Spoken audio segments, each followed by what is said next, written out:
Tuwid na tuwid ang tayo ni Rolen habang kaharap niya ang major na si Teves. Diretso lamang ang kanyang tingin kahit na nagkakaroon siya ng kakaunting kaba sa kanyang dibdib. Yun ang unang pagkakataon na haharap siya sa isa sa mga tinitingala ng lahat sa hanay nila. Kaya naman labis-labis ang kanyang pag-aalala na baka may magawa na naman siyang hindi magugustuhan ng iba. Madalas kasing pumapalpak ang binata dahil na rin sa pagiging kabado nito. At ang pagsusundalo naman ay hindi niya talaga gusto. Napilitan lamang siyang maging sundalo dahil halos lahat ng lalaki sa kanilang pamilya ay nagsisilbi sa bayan. Kung hindi sundalo, pulis naman. Private First Class Roland Teves, sir. Reporting for duty. First of all, congratulations. This is your first day. Inaasahan ko na magiging epektibong baguhan ka. Babantayan kita. Sir, yes, sir! You may go now. Sir, yes, sir! Nauna na siyang lumabas ng silid ni Major Teves. Nang lumabas na rin ang iba pang naroroon ay saka siya bumalik. Sinarado niya ang pinto at agad na lumapit sa matanda. Inabutan agad siya ng sigarilyo at parabang hindi mga sundalo kung kumilos. Ang hirap magpaka-professional sa harapan mo, Lo. Pakiramdam ko anumang oras matatawa ako eh. Buti nga kinakaya mong hindi matawa. Kasi ako, hirap na hirap din ako. Para kang matinong tao eh. Matinong tao naman ako, Lo. Kung makapagsalita ka naman parang wala akong ginawa kundi maging sakit ng ulo ah. Oy, bakit hindi ba? Hindi ka nga sana makakapagtapos at makakapagsimula sa serbisyo kung hindi lang ako nakiusap eh. Bagsak ang 2 training mo. Yung written exam mo rin nung nakaraan, ang bababa. Sa batch ninyo ikaw lang dapat ang hindi makakatapos. Nakakahiya. Buti na lang mabait ang kumpare ko. Nagawa namin ng paraan. Pasensya na talaga, Lo. Ginawa ko naman kasi yung best ko eh. Pero ganun pa rin talaga eh. Kung hindi mo talaga gusto, hindi naman kita pinipilit. Ikaw lang naman ang nagpe-pressure sa sarili mo na maging sundalo. Alam mo, hindi naman porke maraming sundalo o pulis sa pamilya natin dapat pati ikaw rin. Ayoko po kasi maging kahihiyan sa angkan natin. Isa pa, ako lang naman kasi ang anak na lalaki ng mga magulang ko. Alam ko na ito rin naman ang gusto nila. Alam mo, sa buhay, hindi gusto ng iba ang dapat masunod. Dapat ang gusto mo. Alam mo kung bakit? Darating ang araw na ikaw rin naman ang magsisisi na hindi mo pinili kung ano mga mas magpapasaya sa'yo. At mapagtatanto mo lang yon kapag huli na. Kapag wala ka ng oras para sa sarili mong pangarap. Ikaw, Lo, gusto mo ba talaga tong pagiging sundalo? Sa totoo lang, nung una, hindi. Ayaw na ayaw ko sa baril. Ang gusto ko kasi talaga maging pintor. Ang kaso, ito gusto ng tatay ko. Kaya ito ang kinuha ko. Pasalamat na lang din ako kasi kahit na papaano nagustuhan ko itong pagsusundalo. Kaya unti-unti ko na rin minahal. Siguro matututunan ko ring mahalin tong pagiging sundalo ko, Lo. Roland, nakakapagod pag-aralan ng pagmamahal. Sa buhay ng tao, yan lang ang hindi mo pwedeng ituro at matutunan ng sapilitan. Mauubos ka kapag pinilit mong mahalin ng isang bagay o kahit pa tao pa yan. Kaya kung ano ang sa tingin mo magpapasaya sa'yo, yun palagi ang pipiliin mo. Always prioritize your happiness. Malupit ang mundo. Mismong katiting na kasiyahan kailangan mo pang ipaglaban. Kaya kung may oportunidad, huwag mong palalagpasin. Napapangisi na lamang si Major Teves. Matapos nitong patayin ng sigarilyo sa ashtray, nauna na rin itong lumabas sa opisina. Si Rolly naman, naiwan sandali at napaisip sa huling sinabi ng kanyang lolo. Pinagabihan. Uy, insan, lalim ng iniisip mo ah. Uy, Francis, kanina ka pa ba dyan? Mga 1 minuto siguro. Pinagmamasdan kita eh. O ano, kumusta unang araw? Wala pa naman kami masyadong ginagawa pero sa susunod na linggo, baka maging stay in na ako sa kampo. Alam mo insan, proud ako sa narating mo. Proud silang lahat sa'yo. Nakakaingit ka nga eh. Siguro, kung pagiging sundalo rin ang kinuha kong kurso, magiging proud din sa akin ng mga magulang ko eh. Alam mo, tanong ko lang ha, masaya ka ba sa pagsusulat ng mga libro? Ha? Oo naman. Masayang masaya. Yung kasi gusto ko eh. Natutunan ko kay Lolo na kung saan ka masaya, yun ang ilaban mo. Kaya wag mo nang isipin kung ano man yung iniisip nila. Hanggang wala kang ginagawang mali, ituloy mo lang. Hindi rin naman silang hahawak ng buhay mo kundi ikaw. Kung sa bagay, tama ka naman. Pero, congrats pa rin. Congrats din sa'yo sa bago mong libro. Ay teka, tungkol pala saan yung libro na ginawa mo? Kailan nilalabas sa publiko? Ilalabas yun sa susunod na buwan, pre. Sana nga maraming bumili. Hindi ko kasi alam kung magiging interesado ba yung mga tao sa aswang. Ano? Aswang? Yun yung topic mo sa bago mong libro? Oo, insan pre, aswang. Ang pamagat, minsan sa sityo ng San Nicolas. Uy, mukhang maganda yan Bibili ako niyan. Pero matanong ko lang, naniniwala ka ba talaga sa aswang? Kaya mo yung ginawa? Yung totoo, oo, naniniwala talaga ako. Tumingin-tingin pa si Francis sa paligid nila. Siniguro niyang wala ni isa sa mga kamag-anak nila ang makakarinig sa kanyang sasabihin. Lumapit ito at pabulong na nagsalita. Hindi ko alam kung maniniwala ka pero bago namatay si Tio Bending nung nakaraang taon, nakakwento niya sa akin. Yung mga ninuno daw natin, pumapatay ng aswang nung panahon ng Kastila. Ano ka ba? Alam mo naman na may problema si Tio Bending sa pag-iisip Mali mo naman totoo. Di ba sa pelikula, kung sino pa yung mukhang hindi nagsasabi ng totoo, yung pa yung mga hindi nagsisinungaling. Ewan ko. Basta, wag na lang muna nating intindihin kung totoo yung aswang o hindi. Ang isipin natin, totoong magkakalibro ka na talaga. Ikaw naman, totoong magiging ganap na sundalo. Nag-apir pa ang dalawa ng mga sandaling yon. Matapos ang kanilang pag-uusap, ay pumasok na lang din si Roland sa loob ng kanilang bahay at saka natulog. Kinabukasan, maaga siyang umalis ng bahay. Nagtungo siya sa bayan kasama ang kapwa niya sundalo na baguhan din, si Erwin. Naisipan nilang bumili ng mga bago nilang damit na puti na magagamit nila sa pananatili sa kampo. Pati na rin ibang bagay na kanilang kakailanganin. Sana, magkasama tayo sa barracks. Putik, ayoko makasama yung mga hindi man lang nagsasalita.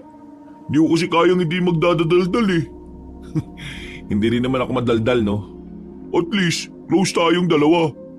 Pero seryoso, may nasagap akong info. Info? Tungkol saan? Narinig ko sa usapan ng dalawang kuya ko. Yung nasa kabilang division, may operation daw na gagawin sa susunod na linggo. Baka raw magsama ng mga bago. Tingin ko pre, isasabak tayo kaagad sa gera Hindi namang gera. May i-verify lang tayo sa area. Nasabi na sa akin ni Lolo yan. Hanip, iba talaga kapag may lolo na major no? Sus, Intel Group nga mga kuya mo Natigil lang ang kanilang usapan nang biglang may nakabanggaan na matandang babae si Erwin. Munti ka nang matumba ang matanda dahil sa laking tao ba naman ni Erwin. Humingi naman ng paumanhin ng binata pero biglang sumigaw ang matanda at nagpakita ito ng pagiging iritado. Hindi ka ba tumitingin sa dinaraanan mo? O sinadya mo talaga akong banggain? Naku, hindi po. Pasensya na po. May hinahanap po kasi ako sa bag ko. Hindi ko po talaga kayo nakita. Pasensya na po. Pasensya? Munti ka na ako matumba? Paano kung tumama ang ulo ko sa simento? Pasensya na lang? Hindi ko naman po talaga sinasadya, Ali. Pasensya na po talaga. Kasalanan ko. Anak mayaman ka siguro, ano? Ano po? Ang mayayaman talaga, akala mo hari ng daan Kapag naglalakad, kung sino-sino lang binabangga. Alibasa, malakas ang loob na manghamak kasi maraming pera. At kapag nakasakit naman ng ibang tao, malakas ang loob kasi hindi makukulong kasi may panglagay. Di ba ganyan ang mga kagaya niyong mayayaman? Grabe naman po kayo sa mayayaman. Hindi po ganoon. May mga mayayaman pong hindi gaya ng sinasabi niyo. Pero ako po, hindi naman po ako mayaman Nakakaluwag lang. Itong katabi ko po ang mayaman. Ah, Marunong ka rin sumagot at mangasar, ha? Pinagtitinginan na sila ng mga tao ng mga sandaling yon. Kaya naman, hindi na rin nagsayang pa ng oras si Rolen. Nakialam na siya sa nangyayari. Manang, ako na po ang humihingi ng paumanhin kung hindi po kayo napansin ng kaibigan ko. Kung gusto niyo po, dadali namin kayo sa ospital para ma-check. If may seryosong galos kayong natamo, wag na po sana natin palakihin. At baka kung saan-saan pa po mapunta yung usapan na to. Aba, bida-bida ka rin ngayon. Ano akala mo, abogado ka? Huwag mo akong turuan. Ano po bang gusto niyo? Humingi na ng tawad ang kaibigan ko. Nagpapakumbaba na kami pero ikaw pa rin tong galit na galit. Ano po bang pwede nating gawin para maayos yung usapan na to? Pre, yaman mo na. Mukhang sarado naman ang utak na matandang yan eh. Away lang talaga yata gusto mangyari niyan. Magsisisihan mong sinira mo ang oras ko, iho! Magsisisi ka! Naglakad na ang matandang babae na parabang wala lang nangyari. Naiwang napapailing na lamang ang magkaibigan. Hindi nila alam kung ano ba talaga ang problema na matanda. Maging silang dalawa ay naguguluhan na lang din. Matapos silang makapamili sa bayan, naghiwalay na rin sila ng landas. Sa kabilang barangay pa kasi nakatira si Erwin. Pero magkalapit lang din naman sila ng lugar. Pag-uwi ni Rolen, inilapag niya kaagad sa sala ang mga dala niya. Napasuyod siya ng tingin sa sala at napangiti. Bigla na lang kasi niyang na-miss ang kanyang ina na madalas na naglilinis doon. Nasa ibang bansa kasi ang kanyang mga magulang.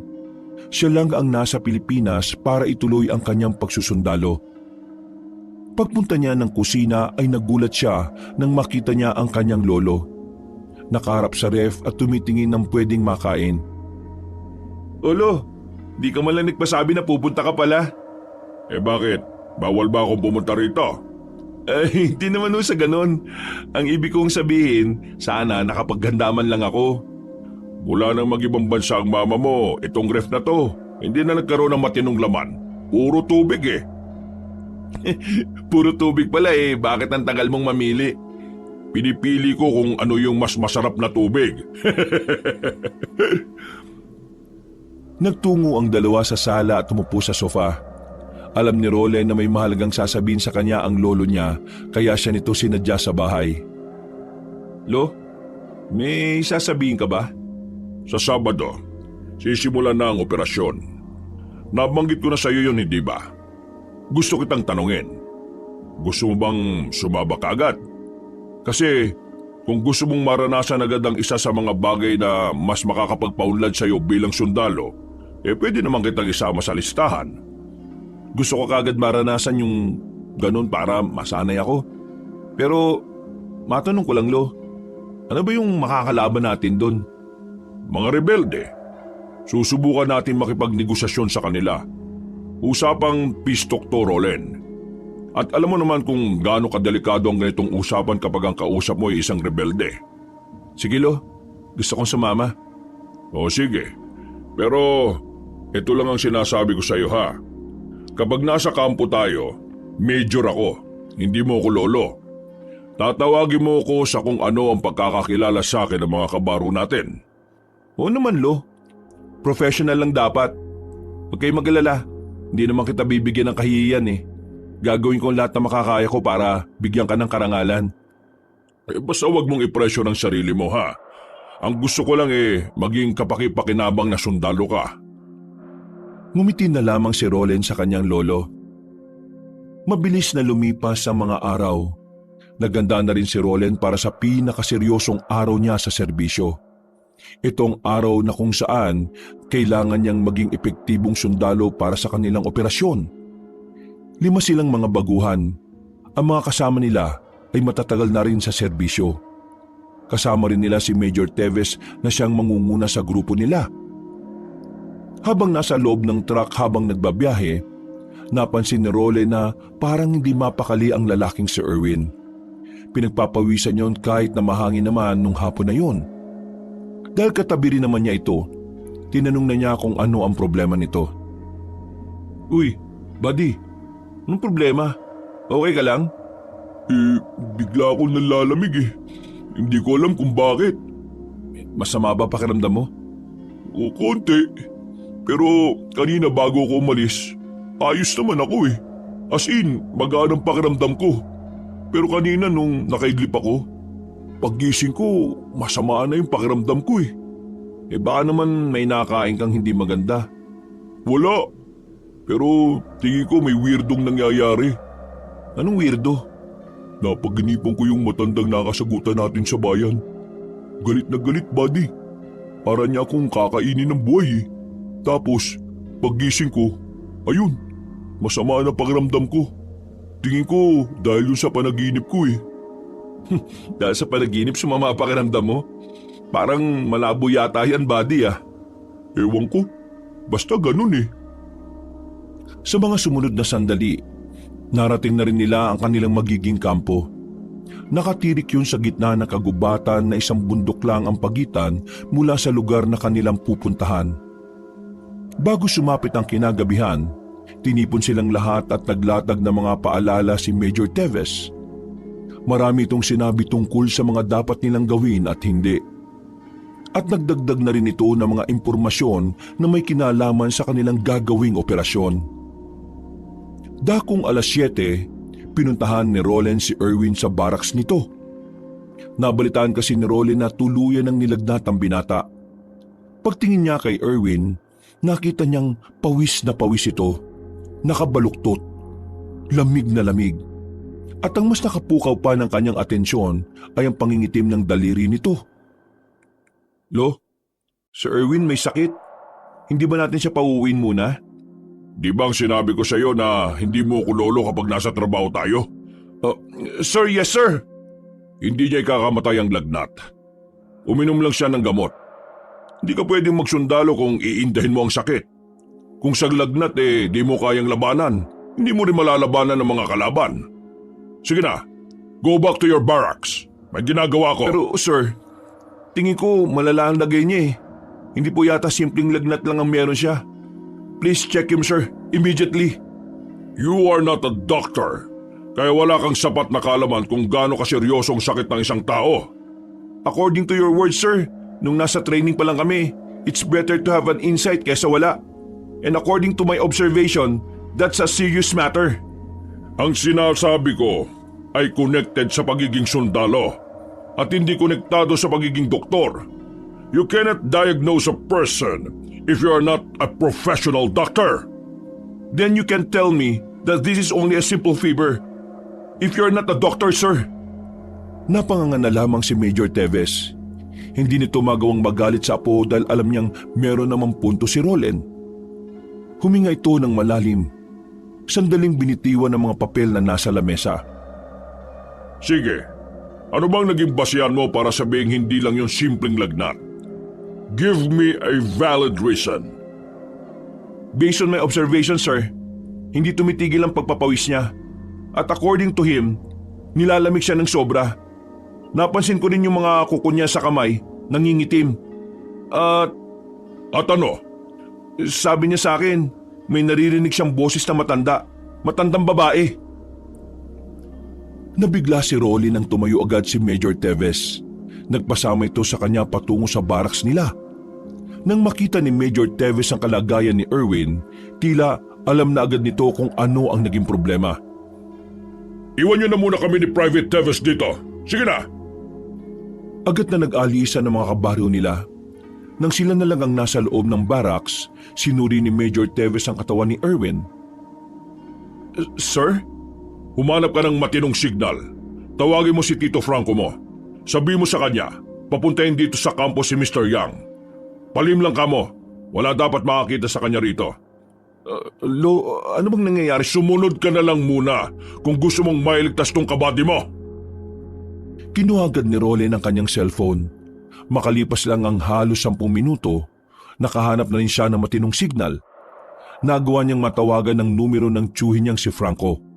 Pero ang narinig niyang boses sa kabilang linya ay boses ni Francis. Hello, Tito Franco? Uy, insan, si Francis to. Si Tito Franco kasama si Papa. Lumabas bumili ng alak naiwan tong cellphone niya. Pakisabi kay Tito Franco pagbalik niya, pinapautos ka mo ni Lolo na puntahan niya si Mr. Yang at papuntahin daw dito sa kampo. Ngayon din daw kagad. Palihim lang daw bawal makita ng ibang kabaro namin. Sino? Si Mr. Yang? Yung incheck na na albularyo? Anong gagawin ng albularyo dyan? Ewan ko, nagugulan din ako kay Lolo Pero ikukwento ko na lang sa'yo kapag nakauwi na ako. Sige na. Pinutol na agad ni Roland ang tawag at dali-dali na rin siyang bumalik. Inabutan niyang naroon pa rin ang lolo niya sa barracks nila Erwin. Sinusuri pa rin ito ang ilang parte ng katawan ng kanyang kaibigan. Nasa gilid lamang si Roland.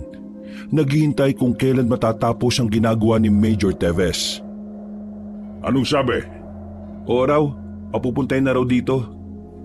Lo, may gusto sana akong itanong Hindi mo ako lolo rito. Sir, pwede po ba ako magtanong, sir? Ano yon? Bakit kailangan natin ng albularyo? Hindi ba dapat yung medical team ang mag-asikaso niyan? Sila dapat ang tinawagan natin? Hindi magagamot ng mediko kahit na anong gamot mula sa ospital ang kalagayan ni Erwin. Ano pong ibig niyong sabihin, sir? Naniniwala ka ba sa mga aswang? Kung hindi ka naniniwala, wala akong oras para ipaliwanag sa iyo. Sinasabi niyo po bang naniniwala kayo sa aswang, sir? Naniniwala ka ba o hindi? Hindi ko po masasabing hindi, pero interesado po ako malaman ng tungkol sa mga kagaya nila. Itong si Private Reyes, nadali siya ng aswang. Paano nangyari yun, Lo? Anong sinabi mo? Paano nangyari yun, sir? May mga aswang na kapag nadikitan mo lang, kaya ka nilang saktan. Kapag natanda nilang amoy mo, meron silang ginagawa na parang kagaya ng sakulam. Medyo nabigla si Roland sa mga narinig niya sa kanyang lolo. Hindi naman kasi niya inakala na sa pagiging astig, respetado at istriktong alagad ng batas, may ganong klase ng paniniwala pala ang matanda. Bagay na hindi naman niya nakikita noon. Ang mga ganitong kaso, hindi kayang gamutin ng medisina mula sa mga doktor o ospital. Mas lalo pang lumalala ang kondisyon ng pasyente kung sila ang gagawa ng paggagamot. Sir, hindi ko inakala na may ganito kayong paniniwala. Pero iginagalang ko po. Masaya po ako malaman. Oo, naniniwala ako sa mga aswang. At malaki ang naging papel ng mga aswang na yan sa buhay ko. Pero huwag ka na magtanong. Hindi itong tamang oras para magkwento at pag-usapan ng mga ganong bagay. Tungkol ito kay Reyes at hindi sa akin. Tumango na lamang si Roland noong mga sandaling yon. Maya-maya pa, nang tulog na ang karamihan sa kanila, ay dumating na rin si Mr. Yang. Agad nitong sinuri si Erwin na hanggang sa mga sandaling yon ay hindi pa rin nagkakamalay. Pagtingin nila sa kuko ni Erwin sa paa, itim na yon, para bang kakulay na ito ng duhat. Kayo ba wala alaala kung itong lalaki merong kaaway? Mabait na tao si Reyes, makulit. Pero masasabi kong pala kaibigan siya sa lahat at magalang din sa matatanda. Wala akong maalala na nagkaroon kami ng problema dahil sa kanya. Kasi nakikita ko ang dahilan. Bakit siya nagkaganyan? Kasi may isa aswang galit sa kanya. Naalala ko na. Nung nakaraan, nagpunta kami sa bayan. Meron nakabanggaan si Erwin na matandang babae. Nagbanta siya na magsisisi raw si Erwin. Hindi kaya yun yung aswang? Mismo! Yung aswang talaga! Yun ang gawa nito sa kanya! Ay, nako! Aswang na naman! Pero wag kayo alala! Ako bahala sa tao na ito! Kakayanin niya kaya na sumama bukas ng gabi? Bukas umaga! Pag ako gamot siya ngayon, ayos na siya bukas umaga. Gabi pa naman kayo alis, diba? Kaya wala problema. O sige, gawin niyo makakaya niyo para gumaling ang isang yan. Ako nang bahala sa inyo. Ay nako, wag na bayad. Para ka others Tagal na tayo makakilala. Bakit ka babayad? Sige na, ako na bahala.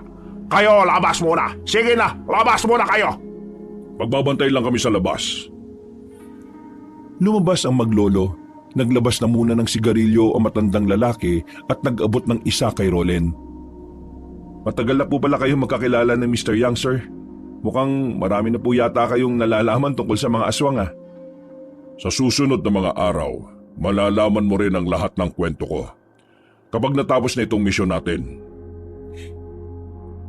Makalipas lang ang isang oras, lumabas na rin ng barak si Mr. Yang.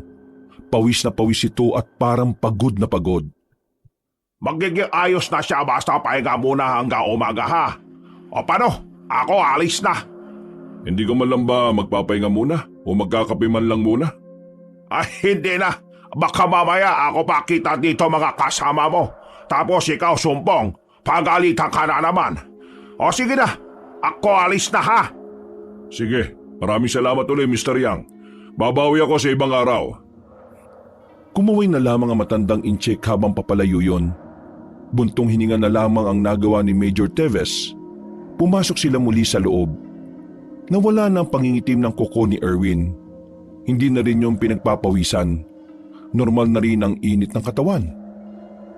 Walang nakakalam ng tungkol dito. Magagalit sa akin yung mas mataas. Hindi kasi sila naniniwala sa pinaniniwalaan ko. Sige na, bumalik ka na sa barracks mo. Lo, pangako nyo, ikukwento nyo sa akin lahat ng tungkol sa mga aswang ha. Hindi na nagsalita pa si Major Teves. Si Roland naman ay nagpahinga na lang din. Kinabukasan ng umaga, dali-daling pinuntahan ni Roland ang kanyang kaibigan na si Erwin. May malay na si Erwin at magaan na rin ang pakiramdam. Lihim niya itong kinausap at sinabi ang mga nalaman niya mula sa albularyong inchik. Totoo? Aswang ang dahilan kung bakit ako nagkasakit? Oo, yun ang sabi ng albularyong kakilala ni Lolo. Nasabi ko na nga ba may kakaiba sa matandang yun eh. Wisit yun ah.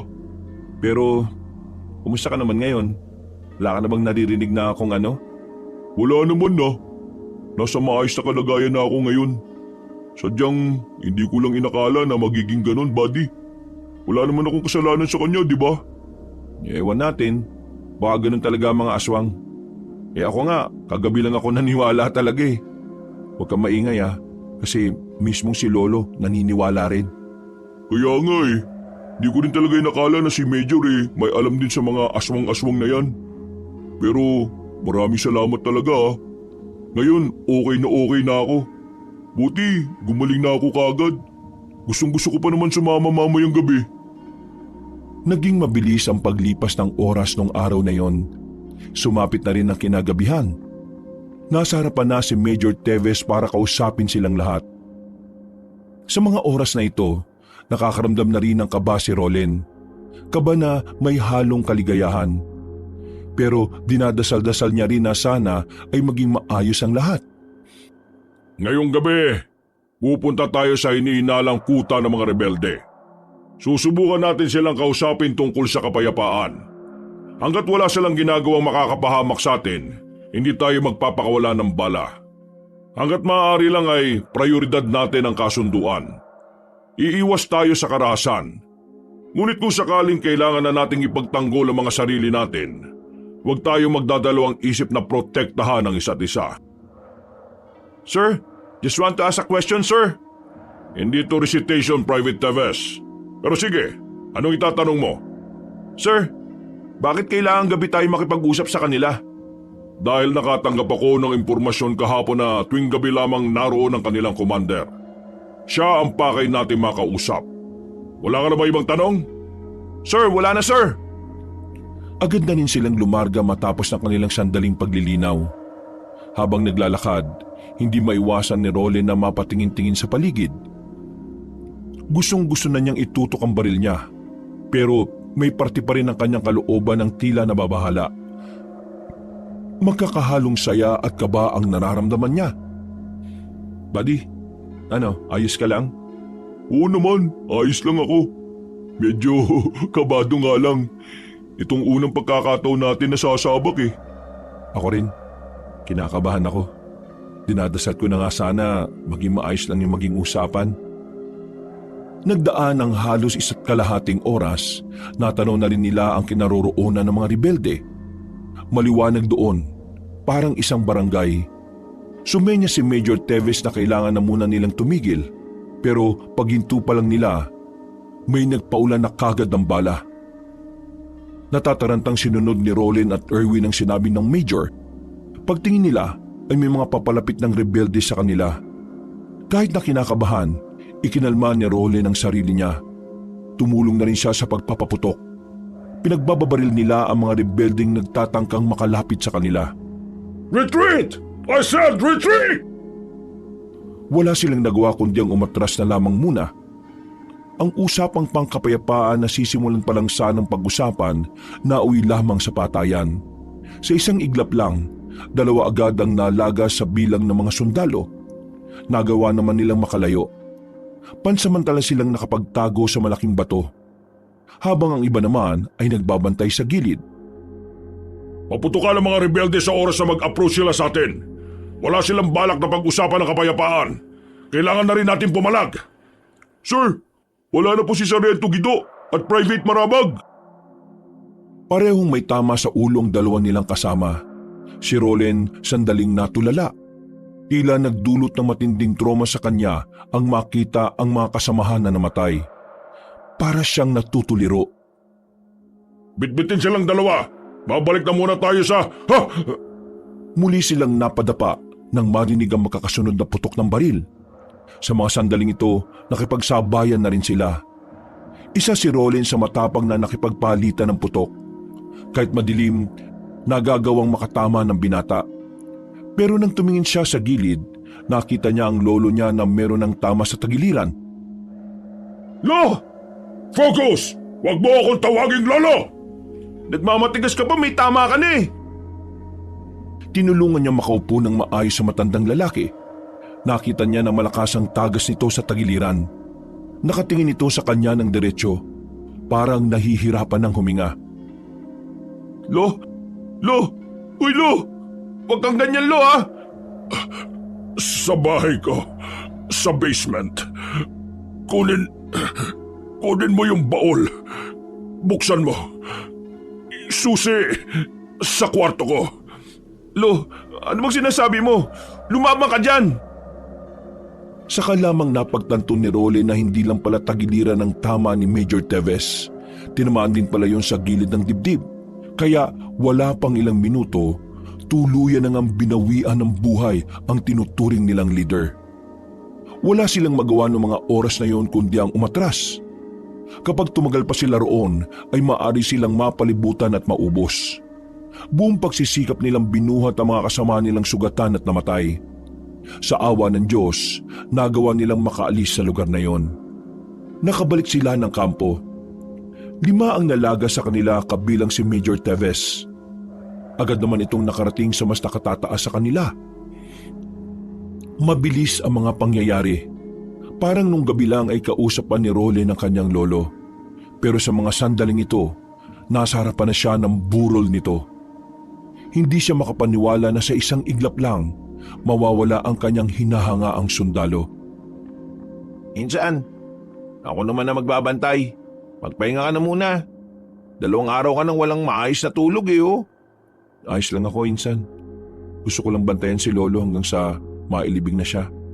Hindi ko siya nabantayan nung nasa gitna kami ng putukan eh. Insan, wala kang kasalanan sa nangyari. Kaya huwag mong sisihin ang sarili mo. Tsak na malulungkot din si Lolo niyan kapag ganyan ka. Maraming salamat Pero dito lang ako. O sige, sasamahan na lang kita. Umupo si Francis sa tabi nito. Maya-maya lang, dumating ang albularyong si Mr. Yang. Lumapit ito sa kabaong. Matapos yun, napatingin ito kay Rolin na parang may nais itong sabihin. Nakuha naman agad ni Rolin yon. Pumasok sila ni Mr. Yang sa loob ng bahay at dito siya kinausap ng inchik. Sigurado ako meron sabi sa iyo lolo mo bago siya mamatay. Meron nga ho. Ang sabi niya sa akin, yung baul daw nasa basement. Buksan ko raw yung gamit yung susi na hahanapin ko raw sa kwarto. Tungkol saan ba yun? May alam ka ba sa sinasabi niya? Halik ka, ikaw sama sakin. Saan tayo pupunta?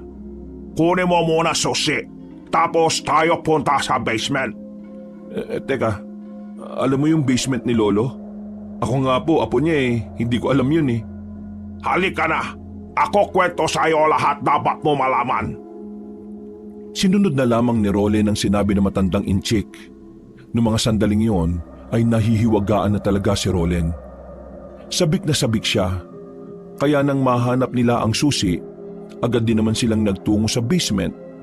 Ang lagusan ng basement na yon ay nasa loob ng bodega. Hindi rin siya makapaniwala na meron palang sikretong lugar doon. Pagbaba nila, pinindot ni Mr. Yang ang switch ng ilaw. Base sa nakikita ni Roland sa galaw na matandang inchik, parang ilang beses na rin pumupunta roon si Mr. Yang. Ito lugar para sa mga tao na pumapatay ng aswang. Dito kami lagi-lagi usap no araw. Dati dito nabubuo aming mga plano.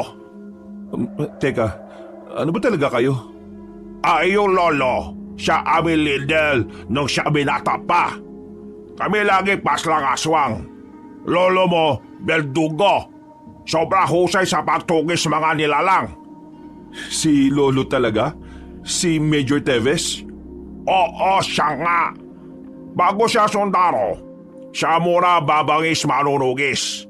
Pero namapas lang namin iba aswang, siya tigil na. Siya pasok ami. Kasi yun sabi kanya ama. Kaya mula noon, iwanan ni lolo mo samahan. Pati iba namin kasama, aalis na rin. Iba punta, iba bansa. Iba naman buos na pamilya. Akala namin mga aswang di na babalik eh. Akala namin lahat aswang pas lang namin. Pero di pala. Meron pa pala tila. Kaya ngayon, ako di ko alam ano gawin. Wala na samahan. Wala na rin lolo mo. Wala na lalaban sa aswang. Ay nako, nakakawindang tong mga nalalaman ko. Buong buhay ko na malapit ako kay Lolo. Wala man lang nakapagsabi sa akin ng tungkol dito. Pero ano bang laman ng baul na yan? Ikaw bukas. Dali, ikaw bukas lang. Agad na binuksan ni Roland ang baul gamit ang susing kinakalawang na. Nang mabuksan na niya, nakita niyang isang baril na kung tawagin ay senyorita. Isa't kalahating dangkal ang haba nito. Yang balil na yan. Yan gamit lolo mo nung laban siya sa aswang. Sobrang galing lolo mo dati pag gaya ang gamit niya. Alam mo bakit? Bakit to? Hindi yung pangkalaliwang baril. Yan ay meron nakadikit na mutya ng pangil ng kidlat. Mutya ng ano? Ng alin? Mutya ng pangil ng kidlat. Teka. Ang gulo. Yung kidlat, may pangil? At yun ang mutya? Paano naman magkakaroon ng pangil yung kidlat? Tignan mo maigi yung baril. Dinampot ni Roland ang baril. Pagtingin niya sa hawakan nito ay merong nakadikit na tila pangil ng isang hayop. Kulay puti at matulis. Oh, ano to? Ang baril na yan, nakidlatan yung dulo kidlat. Yun ang tawag namin sa pangil. Kasi ang kidlat misang pagtama sa metal, may naiwan na ganyan na hugis pangil. Yung dulo pala ito ng kidlat na tumama sa metal na tumigas. Akala ko naman may pangil yung kidlat eh. Akala ko literal talaga na pangil. Yung pala nagkorting pangil lang. Tawag namin sa ganyan, pangil na kidlat. At ang pangil na ganyan, siya tuling namin mutya. Isa mutya na makapangyarihan pagdating sa pag-asinta. Ano gagawin ko dito? At bakit pinabuksan sa akin ni Lolo to? Isa lang ibig sabihin, ikaw susunod yapak na yung lolo. Ha? Bakit ako? Malahil ikaw taglay tunay na katapangan na gaya ng kanya katapangan. Hindi. Hindi ko alam kung magagawa ko yan. Baguang sundalo lang ako, tapos ngayon lalaban naman ako sa mga aswang. Hindi ko alam gawin yan. Roland, tingin ikaw sa akin. Tingin mo, ikaw pabayaan ko? Hindi. Bago mawala lolo mo, kami usap-usap. Na sakali mawala siya, ako bahala sa'yo gabay. Matalik kami kaibigan lolo mo. Marami ako alam sa kanya. Kaya alam ko rin na ikaw kanya pili pala sunod ng yapak niya at ng inyong ninuno. Huminga ng malalim si Roland. Naguguluhan siya sa mga nangyayari. Sabay-sabay na ang mga iniisip niya. Hindi na muna pinansin ni Roland ang mga nalaman niya. Itinoon na lang muna ni Roland ang atensyon niya sa burol ng kanyang lolo. Makalipas ang ilang araw, Nailibing na rin si Major Teves. Maraming nakipaglibing, marami ang nalungkot. Pero si Rolen, balak niyang balikan ang mga rebeldeng pumaslang sa lolo niya at sa kanyang mga kasamahan. Kaya kinabukasan pa lang, muli siyang sumama pabalik sa kampo. Iba na ang namumuno sa kanila at mas marami na sila kumpara nung una. Buddy, ayos ka lang ba? Dapat kasi nag-leave ka muna eh. Hindi pa kondisyon ng utak mo eh. Kasi simula ako pa lang sa serbisyo, leave ka agad. Ayoko madungisan ng pangalan ni Lolo. Bibigyan ko ng hustisya ang kamatayan nila. Ikaw ang bahala. Basta, focus ka lang ha. Hindi nagtagal, nakarating na rin sila sa kuta ng mga rebelde. Pero malayo pa lang, nagtataka na sila. Napansin kasi nila na parang tahimik ang lugar. Wala silang naririnig na mga nagtatawanan at nang-iinuman. Nang subukan nilang lumapit, nagimbal sila sa kanilang nakita. Patay na ang mga rebelde. Nakahandusay ang lahat ng yon. Kabilang na rin ang pinuno ng mga ito. Nakita nilang lasog-lasog ang katawan ng mga rebelde at wakwak pa ang mga tiyan. Sa mga sandaling ito, tila nagkaroon na ng ideya ang binatang si Rolen sa kanyang mga nakikita. Alam niya na maaaring ang mga yon ay pinaslang ng mga aswang. Sinuyod nila ang area. Mga ilang sandali lamang, nanlaki ang mga mata ng mga sundalo nang makita nila ang mga aswang na nasa taas ng mga puno. Agad na lumusob ang mga yon. Pinagbababaril nila pero sadyang mabibilis at maliliksi.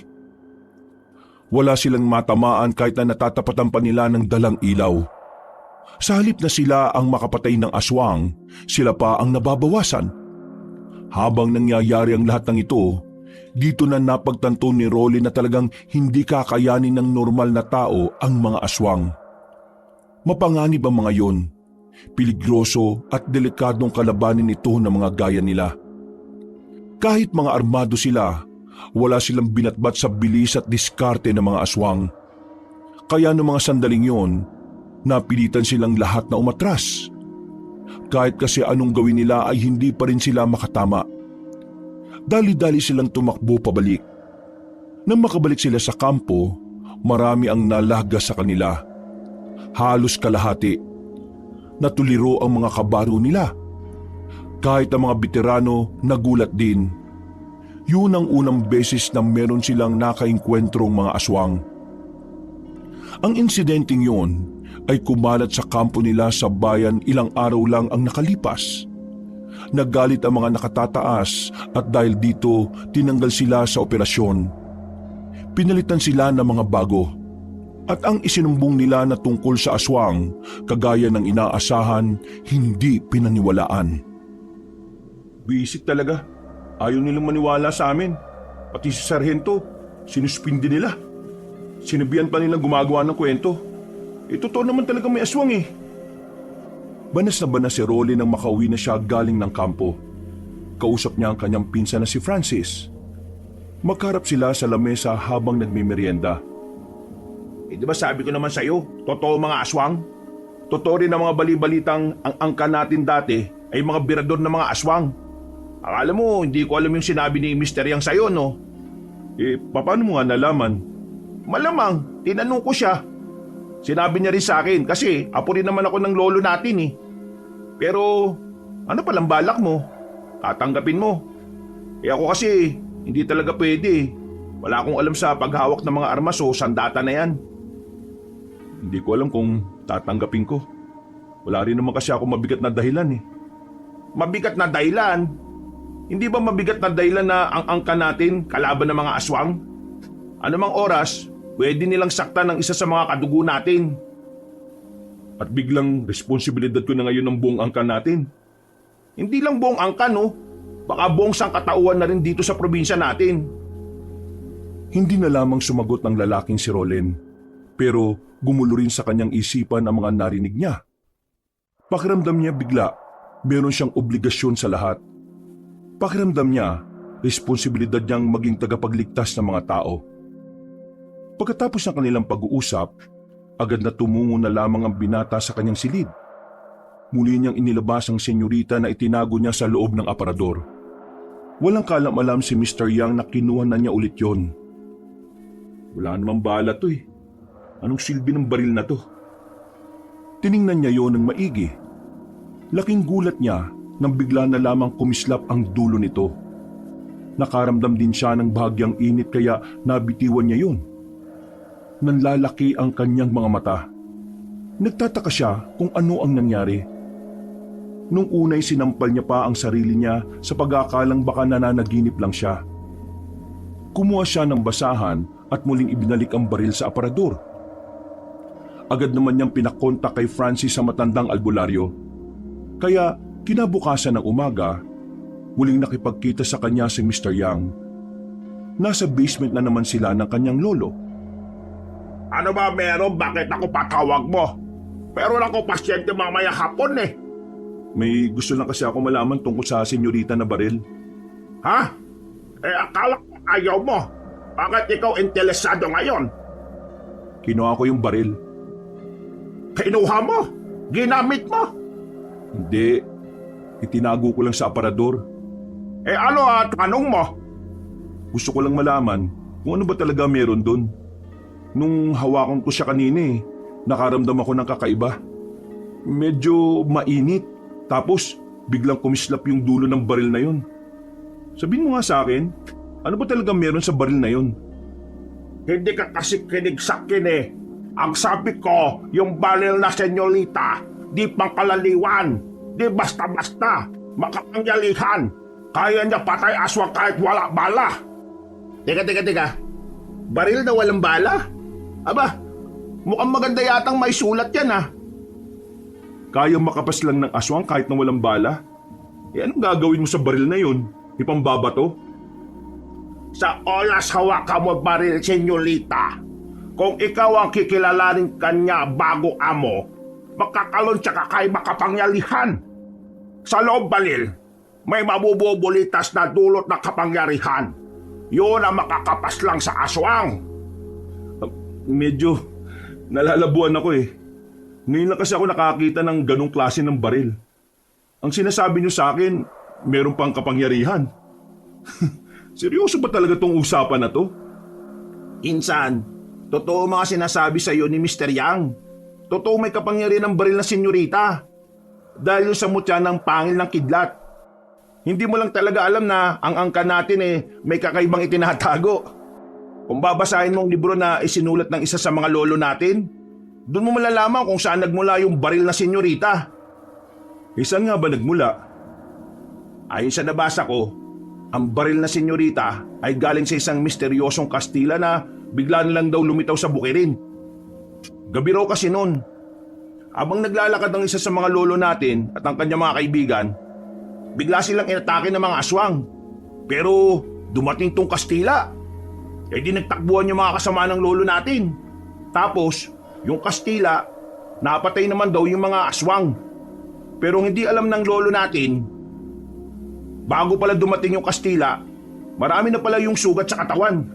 Kumbaga, bago yun, napalaban pa pala sa iba. Di namatay yung Kastila na yun, naubusan ng dugo. Pinamana ngayon sa lolo natin yung baril. At ang baril na senyorita, si Lolo Major ang huling naging amo. At kung sakaling papayag ka na ikaw ang humawak nun, ikaw na ang bagong tagapangalaga ng baril.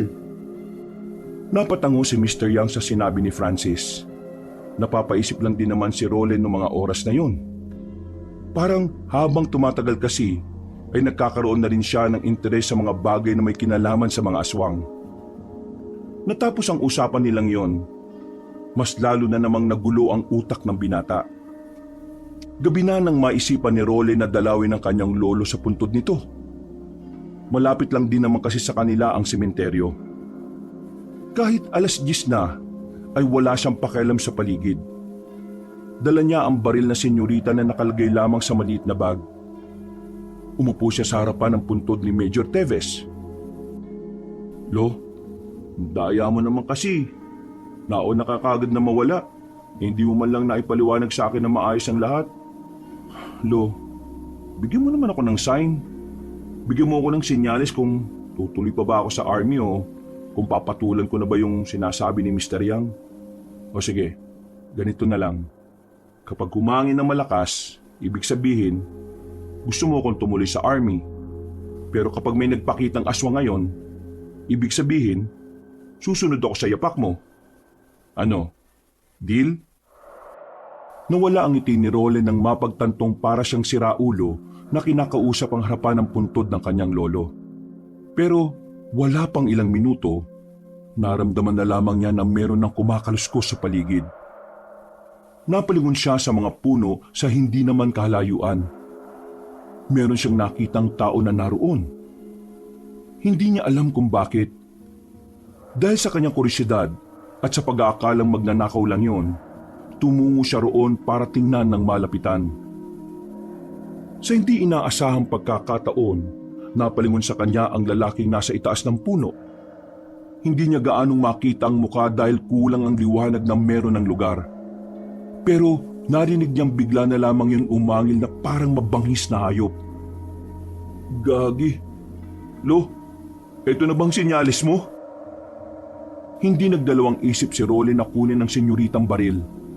Tinutukan niya ang aswang. Pagkalabit niya ng gatilyo, bigla na lamang may kumislap sa dulo ng baril pero walang tunog ng putok. Nakita na lamang niyang bumagsak ang aswang. Sa pagkamangha, hindi agad nakagalaw si Roland. Napapatingin na lamang siya sa baril na yon. Sa mga oras na yon, hindi na niya namalayan na nakaalis na pala ang aswang. Ang bihira.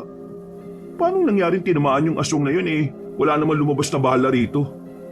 At saka, ang astig naman ito. Parang kidlat yung nalabas ang nguso Nagmamadali siyang makaalis doon nang mabahalang baka may iba pang mga aswang na dumating. Agad niyang pinuntahan si Francis sa bahay niya. Mabilis din naman dumating ang kanyang pinsan. Seryoso? Meron kang binaril na aswang gamit yung senyorita? Oo. Hindi rin nga ako makapaniwala na magagawa ko yun Bigla ko na lang naisip na magtiwala sa baril na yun, kahit na alam kong wala naman talagang bala. Isang malalim na paghinga ang kanyang ginawa. Unti-unti na niyang nabibigyan ng interes ang pagsunod sa yapak ng kanyang lolong na mayapa. Makalipas ang ilang araw, nalalapit na rin ang kanyang pagbabalik sa serbisyo. Wala nang suspensyon na hindi makatarungang ipinataw sa kanila. Pero kahit na ilang araw na lang ay makakabalik na siya ulit, tila naguguluhan naman ang kanyang sarili kung magpapatuloy pa rin siya. Wala na rin naman kasi si Major Teves na siyang naging inspirasyon niya. Isa pa, una pa lang ay hindi naman talaga niya gusto ang pagsusundalo. Ginawa niya lang yun dahil ayaw niyang maging kahihiyan sa kanyang pamilya. At dahil na rin sa iniidolo niya si Major Teves. Pero nagulat rin si Roland na ganun rin pala ang iniisip ni Erwin. Buddy, sigurado ka na ba sa desisyon mo? Sayang naman yung pinaghirapan mo ng ilang taon kung aayaw ka na. Buddy, parang hindi para sa akin ang pagsusundalo Araw-araw at gabi-gabi akong ginugulo ng mga nangyayari. Para akong nababaliw. Isa pa, saka ko lang napagtanto na ayaw ko pang mamatay. Tsaka, ayaw ko naman talaga nito una pa lang Teka. Akala ko ba gusto mong magsundalo? Ang gulo mo naman. Di, napagtanto ko lang kasi ngayon na hindi pala talaga ako rito masaya. Mas gusto ko palang trabahong ligtas. Yung trabahong siguradong may bukas para sa akin. Dito kasi hindi ko alam Parang palagi na lang nasa delikado buhay natin. Tapos yung nakaraan pa, mga aswang. Yung pa'y nakalaban natin. Tingnan mo naman pre Sinong hindi mabubuang? Pinatay ang mga kasama natin nung unang beses. Tapos, sa pangalawang beses natin punta sa kampo ng mga rebelde, mga aswang naman ang pumatay sa mga kasama natin. Napapailing na lamang ang lalaking si Erwin. Naiintindihan naman ni Roland ang nararamdaman ng kanyang kabady. Dahil sa totoo lang, halos pareho lang din naman kasi sila ng pinagdaraanan. Dahil sa mga sinabi sa kanya ni Erwin, naisipan niyang ituloy na rin talaga ang pag-alis sa serbisyo. Kaya nung hapon din na yon, kasabay niyang nagtungo sa opisina si Erwin. Pinayagan naman silang makapag-resign dahil na rin sa isyo sa mentalidad ng dalawa. Labis kasi talagang nagdulot ng trauma ang mga nangyari sa kagubatan. Nung gabing yon, Malas yata natin ngayon, pre. Walang masak yan eh. Ayos lang yan. Sanay naman ako maglakad eh. Sigurado kang sanay ka maglakad ah. Malayo-layong lalakarin natin, pre. Wala naman problema, no? Nung nag-aaral pa ako, puro lakad lang din naman kasing ginagawa ko. Yung baon ko kasi tinitipid ko noon eh. Para lang makapaglaro ng mga video game dito sa bayan. Buti ka pa, nakaranas maglaro ng mga ganyan. Ako kasi, hindi eh. Alam mo naman kung gaano ka-stricto pamilya ko. Bawal ang mga bagay na walang kinalaman sa pagpapayaman at pagpapalakas ng pangalan namin. Maya-maya lang, may sasakyang bumusina ng malakas. Uy! Tarantado yun ah! Nasa gilid na nga tayo, sasagasaan pa tayo. Mga siraulo kasi talaga minsan yung mga driver na yan eh. Akala mo kanila yung daan porque malaki yung sasakyan nila. Ay nako, kung nabubuhay pa si Lolo, yari yan kapag sinumbong ko yan. Ayaw na ayaw pa naman sa mga taong harabas kung magpatakbo. Sandaling natigil ang kanilang pag-uusap nang bigla silang may makitang babae na nakaupo sa gilid. May dala itong isang malaking bag. Narinig nilang parang iiyak na ang babae kaya nag-alala sila. Nilapitan nila ang babae. Nakita nilang tila meron itong iniinda sa paa nito. Miss, anong problema? Anong nangyari sa'yo? Masakit ang paa ko eh. Namumulikat siya kanina pa. Hindi ko alam kung paano siya ibabalik sa dati. Miss, ayos lang ba sa'yo kung tutulungan ka namin? Mahahawakan lang yung paa mo para mawala yung paninigas ng paa mo. Sige, pakiusap. Tulungan niyo ako. Sige miss, kaming bahala. Huwag ka mag-alala. Maalam din kami sa ganito. Mga sundalo kami. Baguhan nga lang. Pero kaka-resign lang rin namin. O sige, ayos lang. Mukha naman kayo mapagkakatiwalaan eh. Hindi na nagsayang ng oras ang dalawang lalaki. Nakikita na kasi nilang parang namumutla na ang babae sa sobrang sakit. Umaakyat na rin kasi ang pulikat nito hanggang hita. Ginawa ng dalawang lalaki ang kanilang makakaya para mawala ang pulikat ng babae.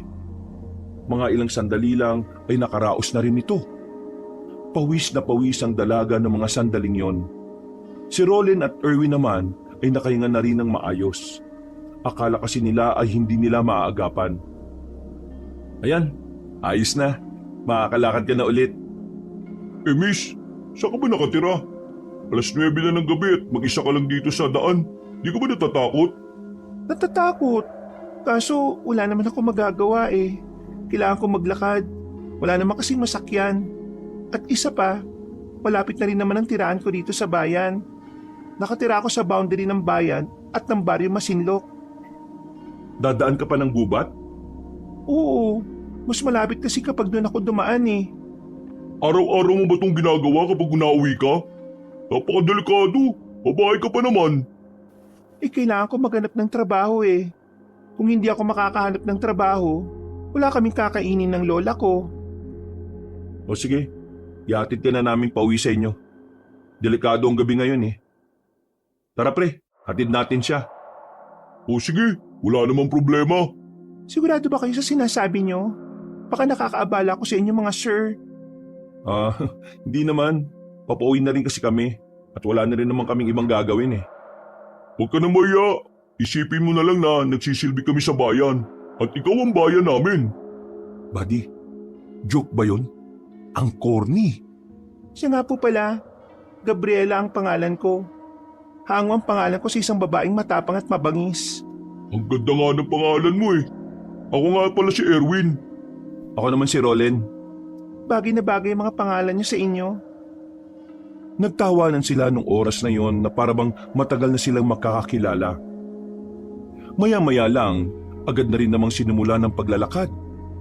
Nang nasa kagubatan na sila, tahimik lang ang dalawang lalaki. Nabuhay na naman ang kanilang trauma. Naalala na naman kasi nila kung ano ang nangyari sa kanila sa kagubatan. Pero kahit na ganon, pinilit nilang hindi maghari ang takot sa kanilang kalooban.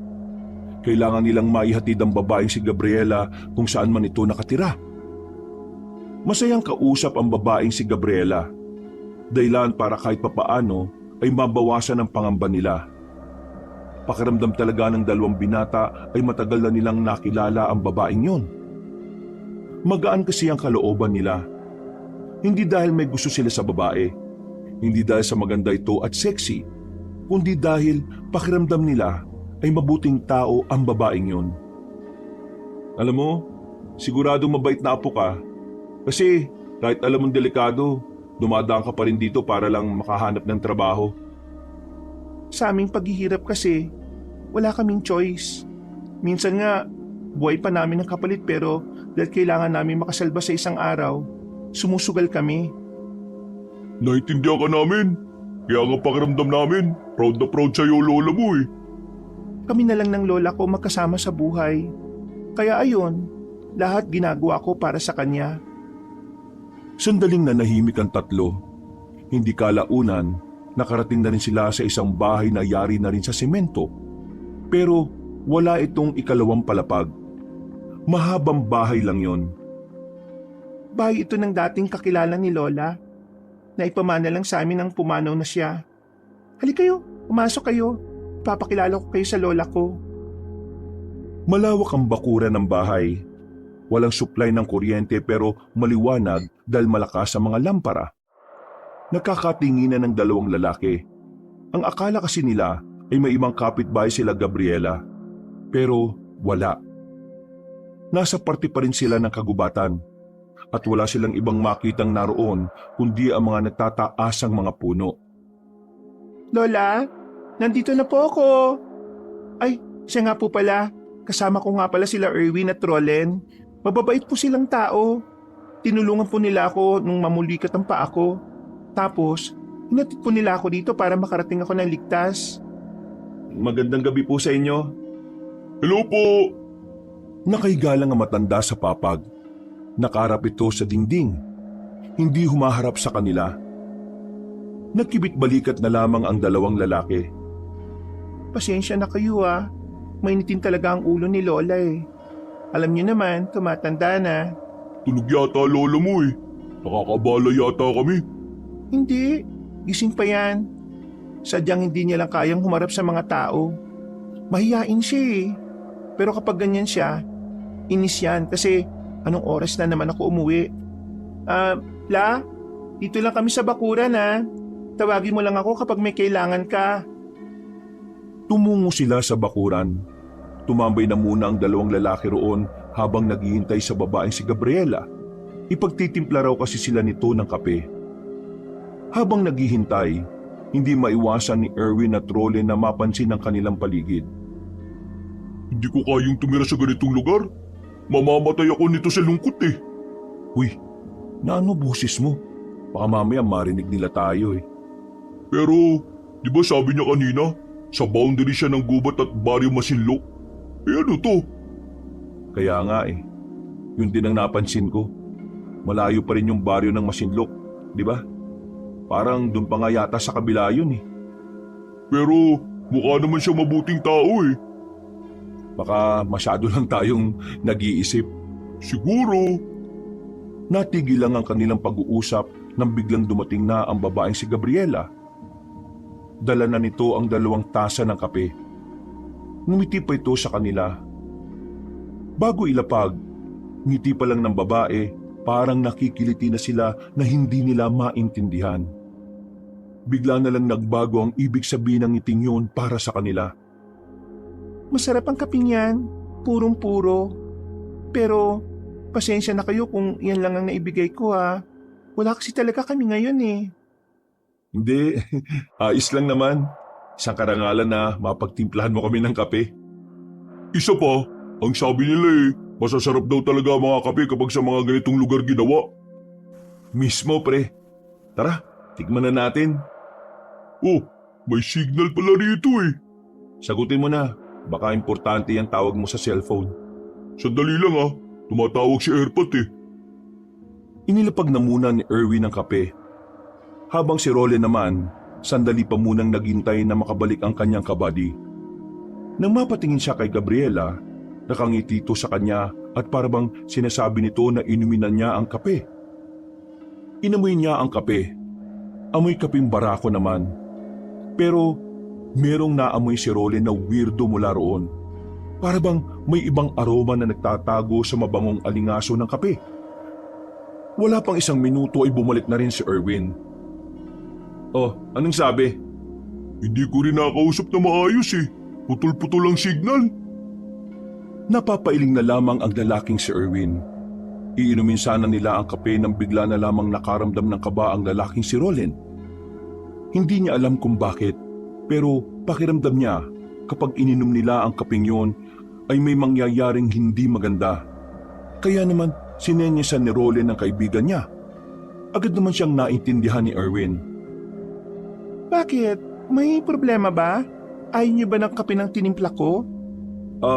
Hindi. Naiihi lang ako. Nasaan pala yung banyo niyo? Banyo? Sa likod ng bahay namin. Naroon ang banyo namin. O sige, paihi na muna ako ha. Tumango lang sa kanya ang babaeng si Gabriela. Agad naman siyang nagtungo sa banyo. Pagdating niya sa likod bahay, habang umiihi siya, ay naramdaman niyang merong nakatayo sa likuran niya. Akala niya nung una ay si Erwin lang, pero nang lumingon siya, nakita niya ang lola ni Gabriela. Nakatingin lang sa kanya ng seryoso, pero isang bagay ang kanyang napagtanto. Nakita na niya ang mukhang yon ng matanda. Hindi siya maaaring magkamali. Ang matandang yon ay ang matandang nakasagutan nila ni Erwin sa bayan. Nang sumilay ang nakakalokong ngiti ng Ali, dito na nagsimulang mataranta ang lalaking si Roland. Lumapit sa kanyang matanda at sinubukan siyang dakmain. Pero mabuti na lamang ay nakailag siya. Hindi na siya nagsayang pa ng oras. Agad niyang binalikan ang kanyang kabady. Oh, bakit pre? Ano problema? Tara, umalis na tayo rito. Niloloko niyo lang tayo, pre. Teka, ano ba sinasabi mo? Yung matandang babae na nakasagutan mo sa bayan at yung matandang babae na aswang na naging dahilan kung bakit ka nagkasakit, yun ang lola niya.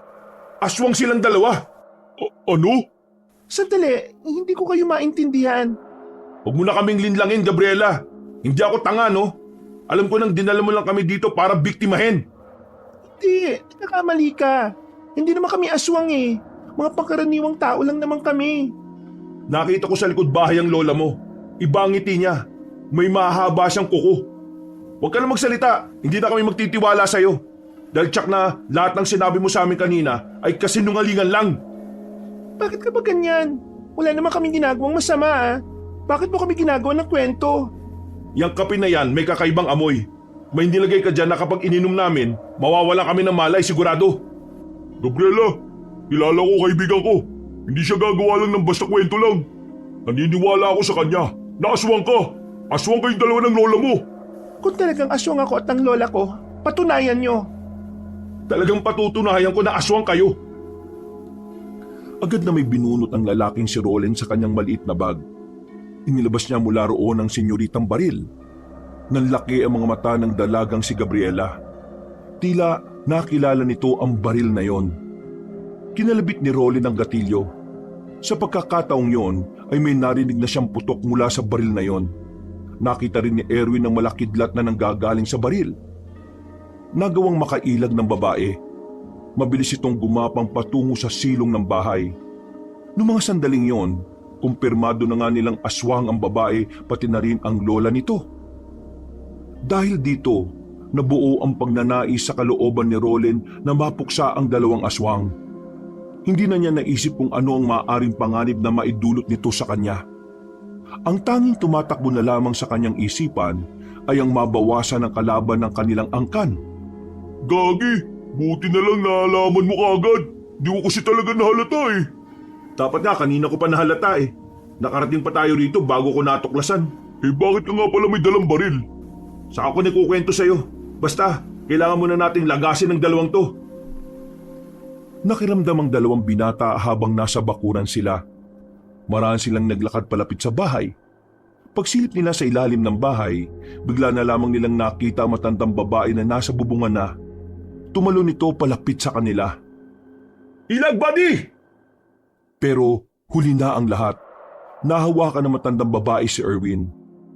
Nang subukan nitong kumawala ay nasugatan ito sa balikat. Hindi naman nagsayang ng sandali si Roland. Agad niyang binaril ang matanda. Pero dahil hindi pa naman niya kabisado ang paggamit ng mahiwagang baril na yon, hindi rin niya tinamaan ang matandang aswang. Agad yung tumalon papunta sa gilid ng bahay. Nang nabuli naman ito ni Roland, ay hindi na niya yon nakita roon. Ayos ka lang, pre? Oo, ayos lang. Daplis lang naman to eh. Hindi ko mapatamaan eh. Ewan ko ba sa baril na to? Ano gagawin natin ngayon? Wala akong may tulong. Wala akong baril eh. Atras muna. Kakaibang dalawang aswang na ito. Ang bibilis eh. Sinuyod na muna nila ng tingin ng paligid. Maya-maya lang ay agad na rin silang umalis. Habang tumatakbo sila sa kalagitnaan ng kagubatan, naramdaman nilang may sumusunod sa kanila. Kaya naman mas lalo pa nilang binilisan ang kanilang takbo. Nang dumating sila sa taniman ng mga saging, dito na sila hinarang ng maglola. Madilim sa parting yon, kaya naman hindi naging madali para sa magkaibigan ang mga sandaling ito. Saan kayo pupunta? Uuwi? Ha? Akala mo natatakot kami sa'yo? Manigas ka! Ang lakas ng lobo porque gamit mo ang senyorita. Pero hindi mo naman maitama. Ibig sabihin lang, hindi naman talaga ikaw ang nagmamay-ari niyan. Hindi ka marunong. Sige, iputok mo! Sa kasamaang palad, hindi na naman tinamaan ang ale. Sa halip, sila pa ang inatake nito. Sa kanilang kaliwa naman, naroon ang babaeng si Gabriela.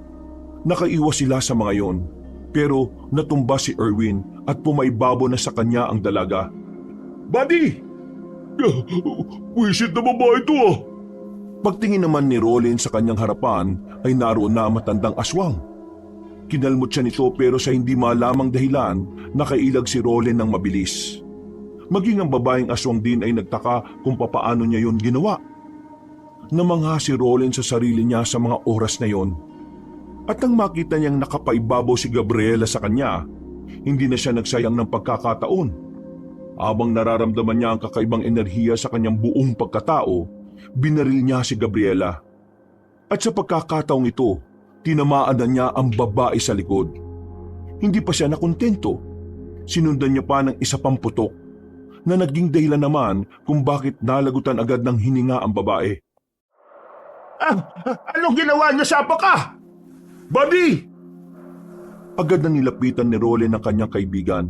Pinagbababaril niya ang matandang ali, pero nagagawa pa rin itong makailag.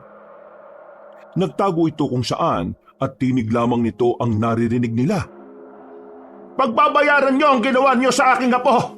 Ikaw lalaki ka. Uubusin ko ang angkan mo. Uubusin namin ang angkan niyong lahat. Hindi kita hayaan na mangyari ang sinasabi mo. Papaslangin ko kayong lahat. Kahit na kailan talaga, kayong mga Tebes ang hadlang sa mga layunin namin.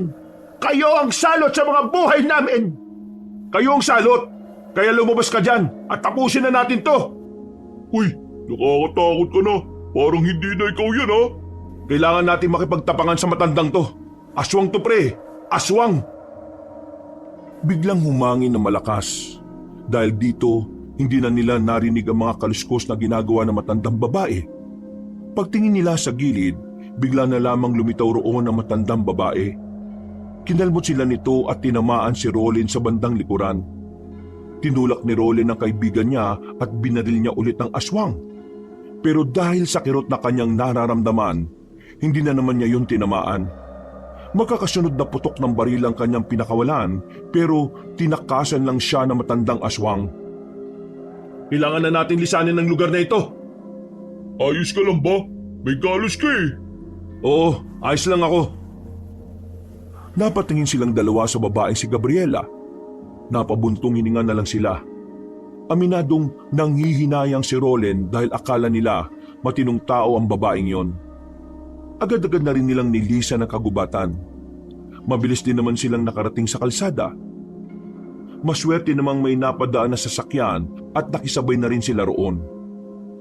Isinama ni Roland si Erwin sa kanyang bahay. Kinontak niya agad si Francis pati na rin si Mr. Young. Maging ang matandang inchik, hindi rin makapaniwala na nakalaban ni Roland ang isa sa mga mababangis na aswang. Bilad na pangalan matanda mabangis na aswang. Siya asawa na pinuro aswang. Hindi ako makapaniwala na ikaw laban sa aswang na mabangis. Ha! Pinahanga mo ko, Loleng. Pero ikaw ingat lagi ha. Kasi yung kalaban mo, delikado, malakas, mabangis, mautak. Nagkataon lang na ikaw dalabalil, senyorita. Hindi siya handa kaya wala siya gawa sa'yo. Buti yan la sugat mo. Asawa siya ng pinuno ng mga aswang? Ibig sabihin, alam din niya parte ako ng angkan namin?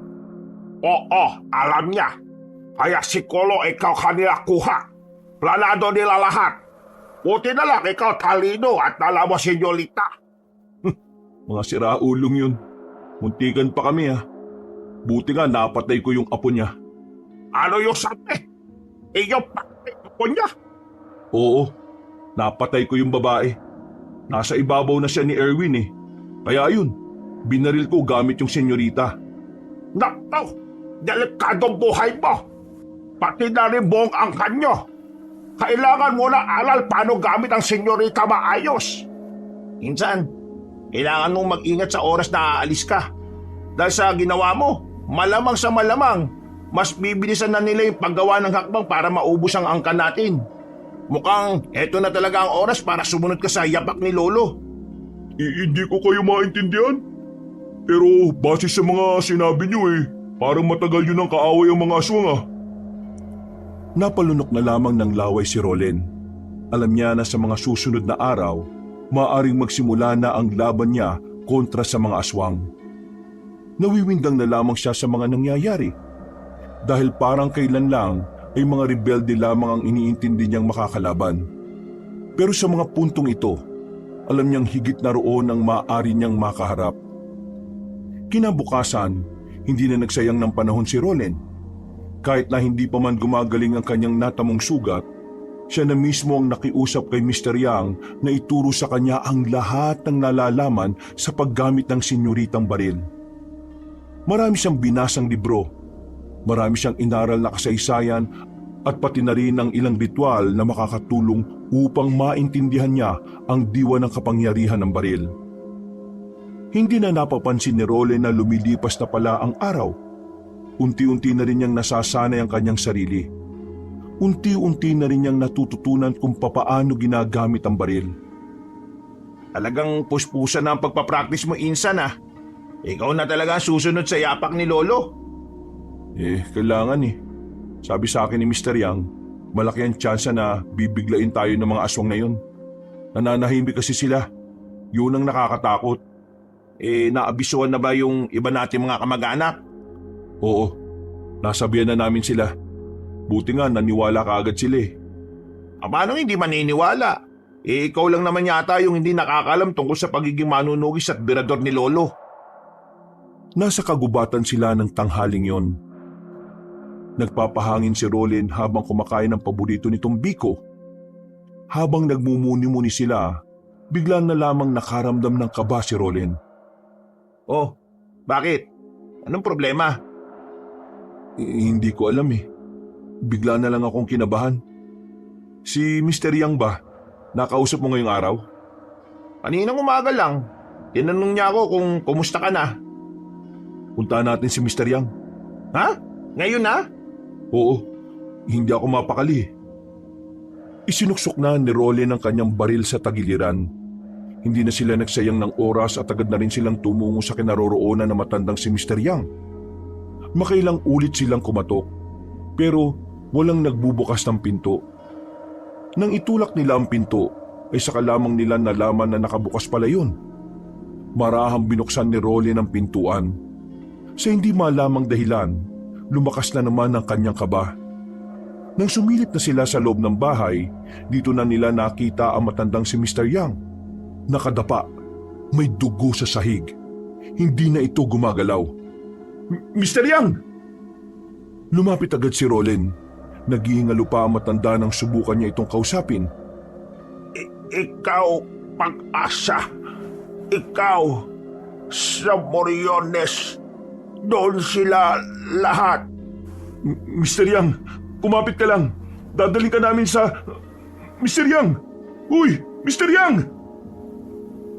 Kahit anong tawag ni Rolen ng pangalan ng matandang inchik, ay hindi na ito dumidilat. Tuluyan ang nalagutan ng hininga ang albularyo.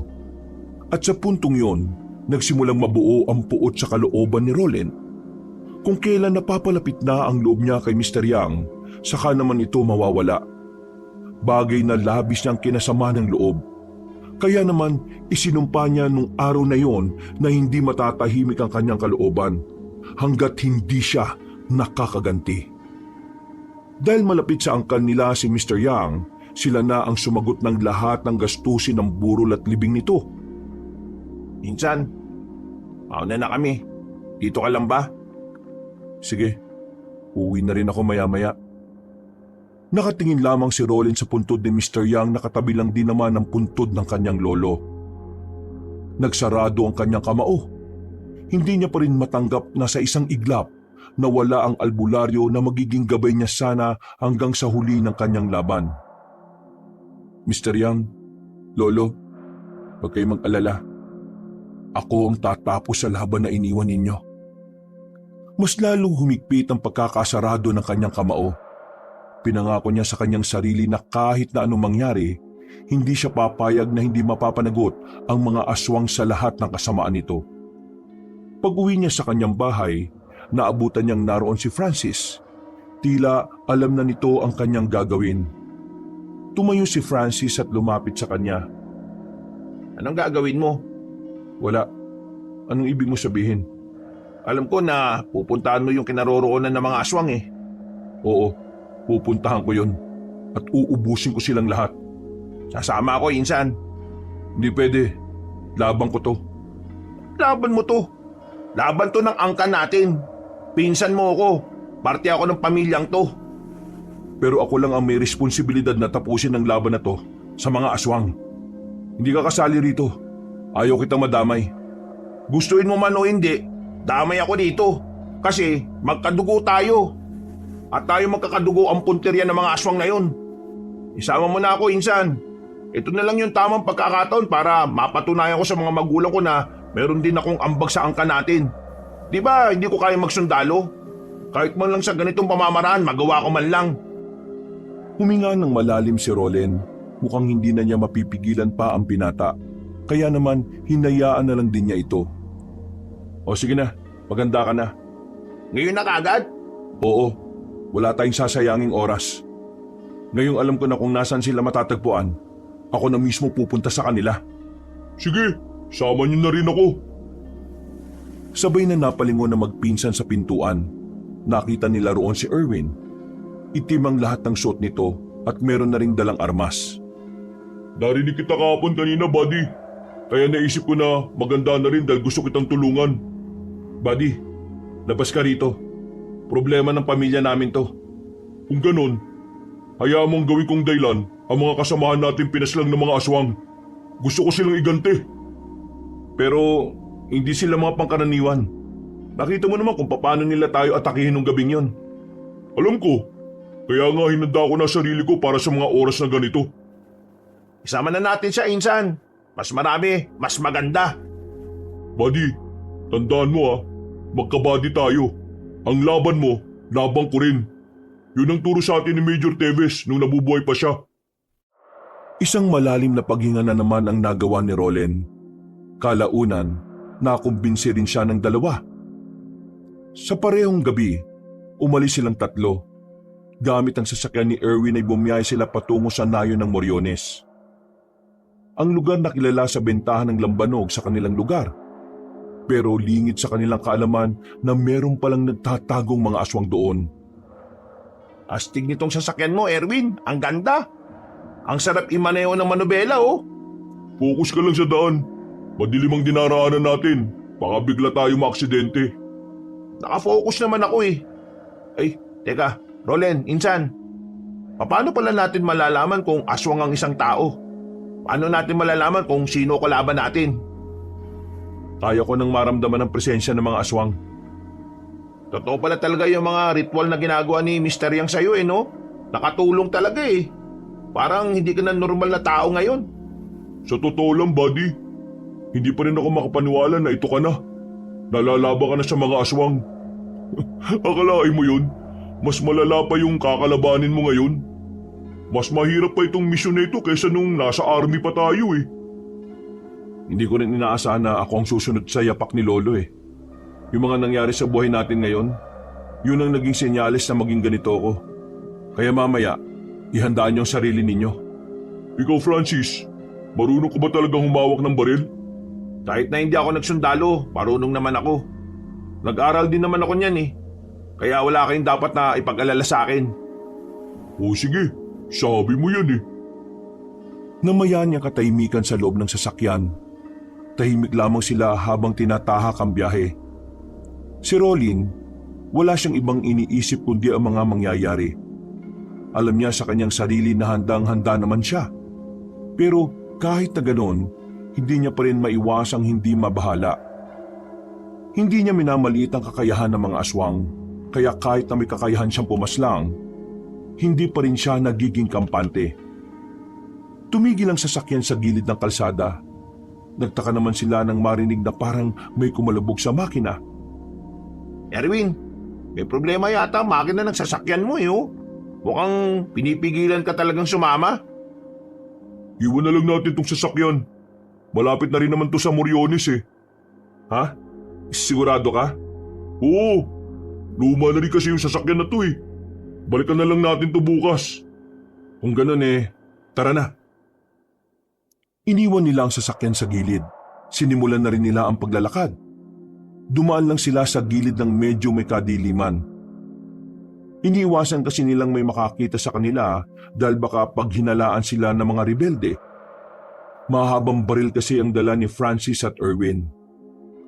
Kung sakali mang dumating tayo sa puntong kailangan nyo ng mamili, piliin nyo lang palagi yung sarili nyong kaligtasan ha. Hindi pwedeng mamatay tayong lahat. Kailangan may makaligtas. Mas maganda kung lahat tayo ay makakabalik ng buhay. Napatangon na lamang ang dalawang lalaki. Habang papalapit sila ng papalapit, nakakaramdam na rin ng kaba si Rolen. Hindi nagtagal, natanaw na rin nila ang kabilang nayon. Maliwanag at mukhang masigla ang lugar na yon.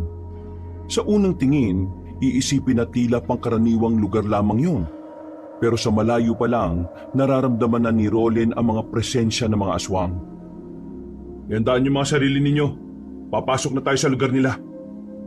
Buddy, kilala mo ba yung pinakapinuno nila? Oo, sinabi na sa akin ni Mr. Yang yon. Kung sino yung mararamdaman kong pinakamalakas, yun na yon. Nagmamadali silang makalapit sa nayon ng Moriones. Dumaan muna sila sa gilid para walang makaalam ng kanilang gagawin. Nung oras na yon, isa sa problema nila ay kung paano nila hahanapin ang kinaroroonan ng pinuno ng mga aswang.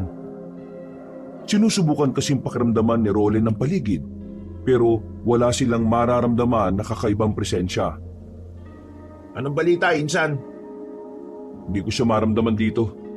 Mukhang may kakaiba siyang ginagawa para hindi siya matagpuan. Anong balak mo ngayon? Walang ibang choice.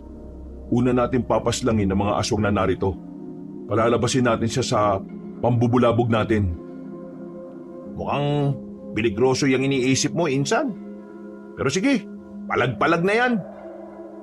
Nakikita niyo ba yung kumpulan na yon? Lahat yan aswang. Pagbilang ko ng 3, lalabas tayo. Rarat-ratin natin kaagad ang mga yan. Sigurado ko ba mga aswang yan? Baka mamaya mga tao lang pala yan. Nako, maging kriminal pa tayo. Kung wala kang tiwala sa pakiramdam ko, mabuti pa umuwi ka na lang. Francis, sa aming mga sundalo, kailangan mong pagkatiwalaan na sinasabi na mas nakakaalam. Yung kasi magiging gabay natin. Okay, sige na. 1, 2, 3. Naunang lumabas sa pinagtataguan ng lalaking si Rolen. Gamit ang senyoritang baril, pinaputukan niya ang mga aswang na nasa gilid. Habang ang dalawa naman ay niratrat ang mga nasa tindahan. Nagpulasan ang mga aswang. Si Rolen naman ay nauna ng lumapit. Isa-isa niyang pinagpapapaslang ang mga aswang. Kada tatamaan niya ay bulagta agad at unti-unting naaagnas. Yun ang epekto ng mahiwagang baril na may mutya ng pangil ng kidlat. Wala tayong ititira! Uubusin natin ang lahat ng yan! Francis, kaya pa ba? Oo naman oh, ang saya nga eh. Para mga natatarantang pusa ang mga aswang habang pilit na iniiwasan ang mga balang pinakakawalan nila.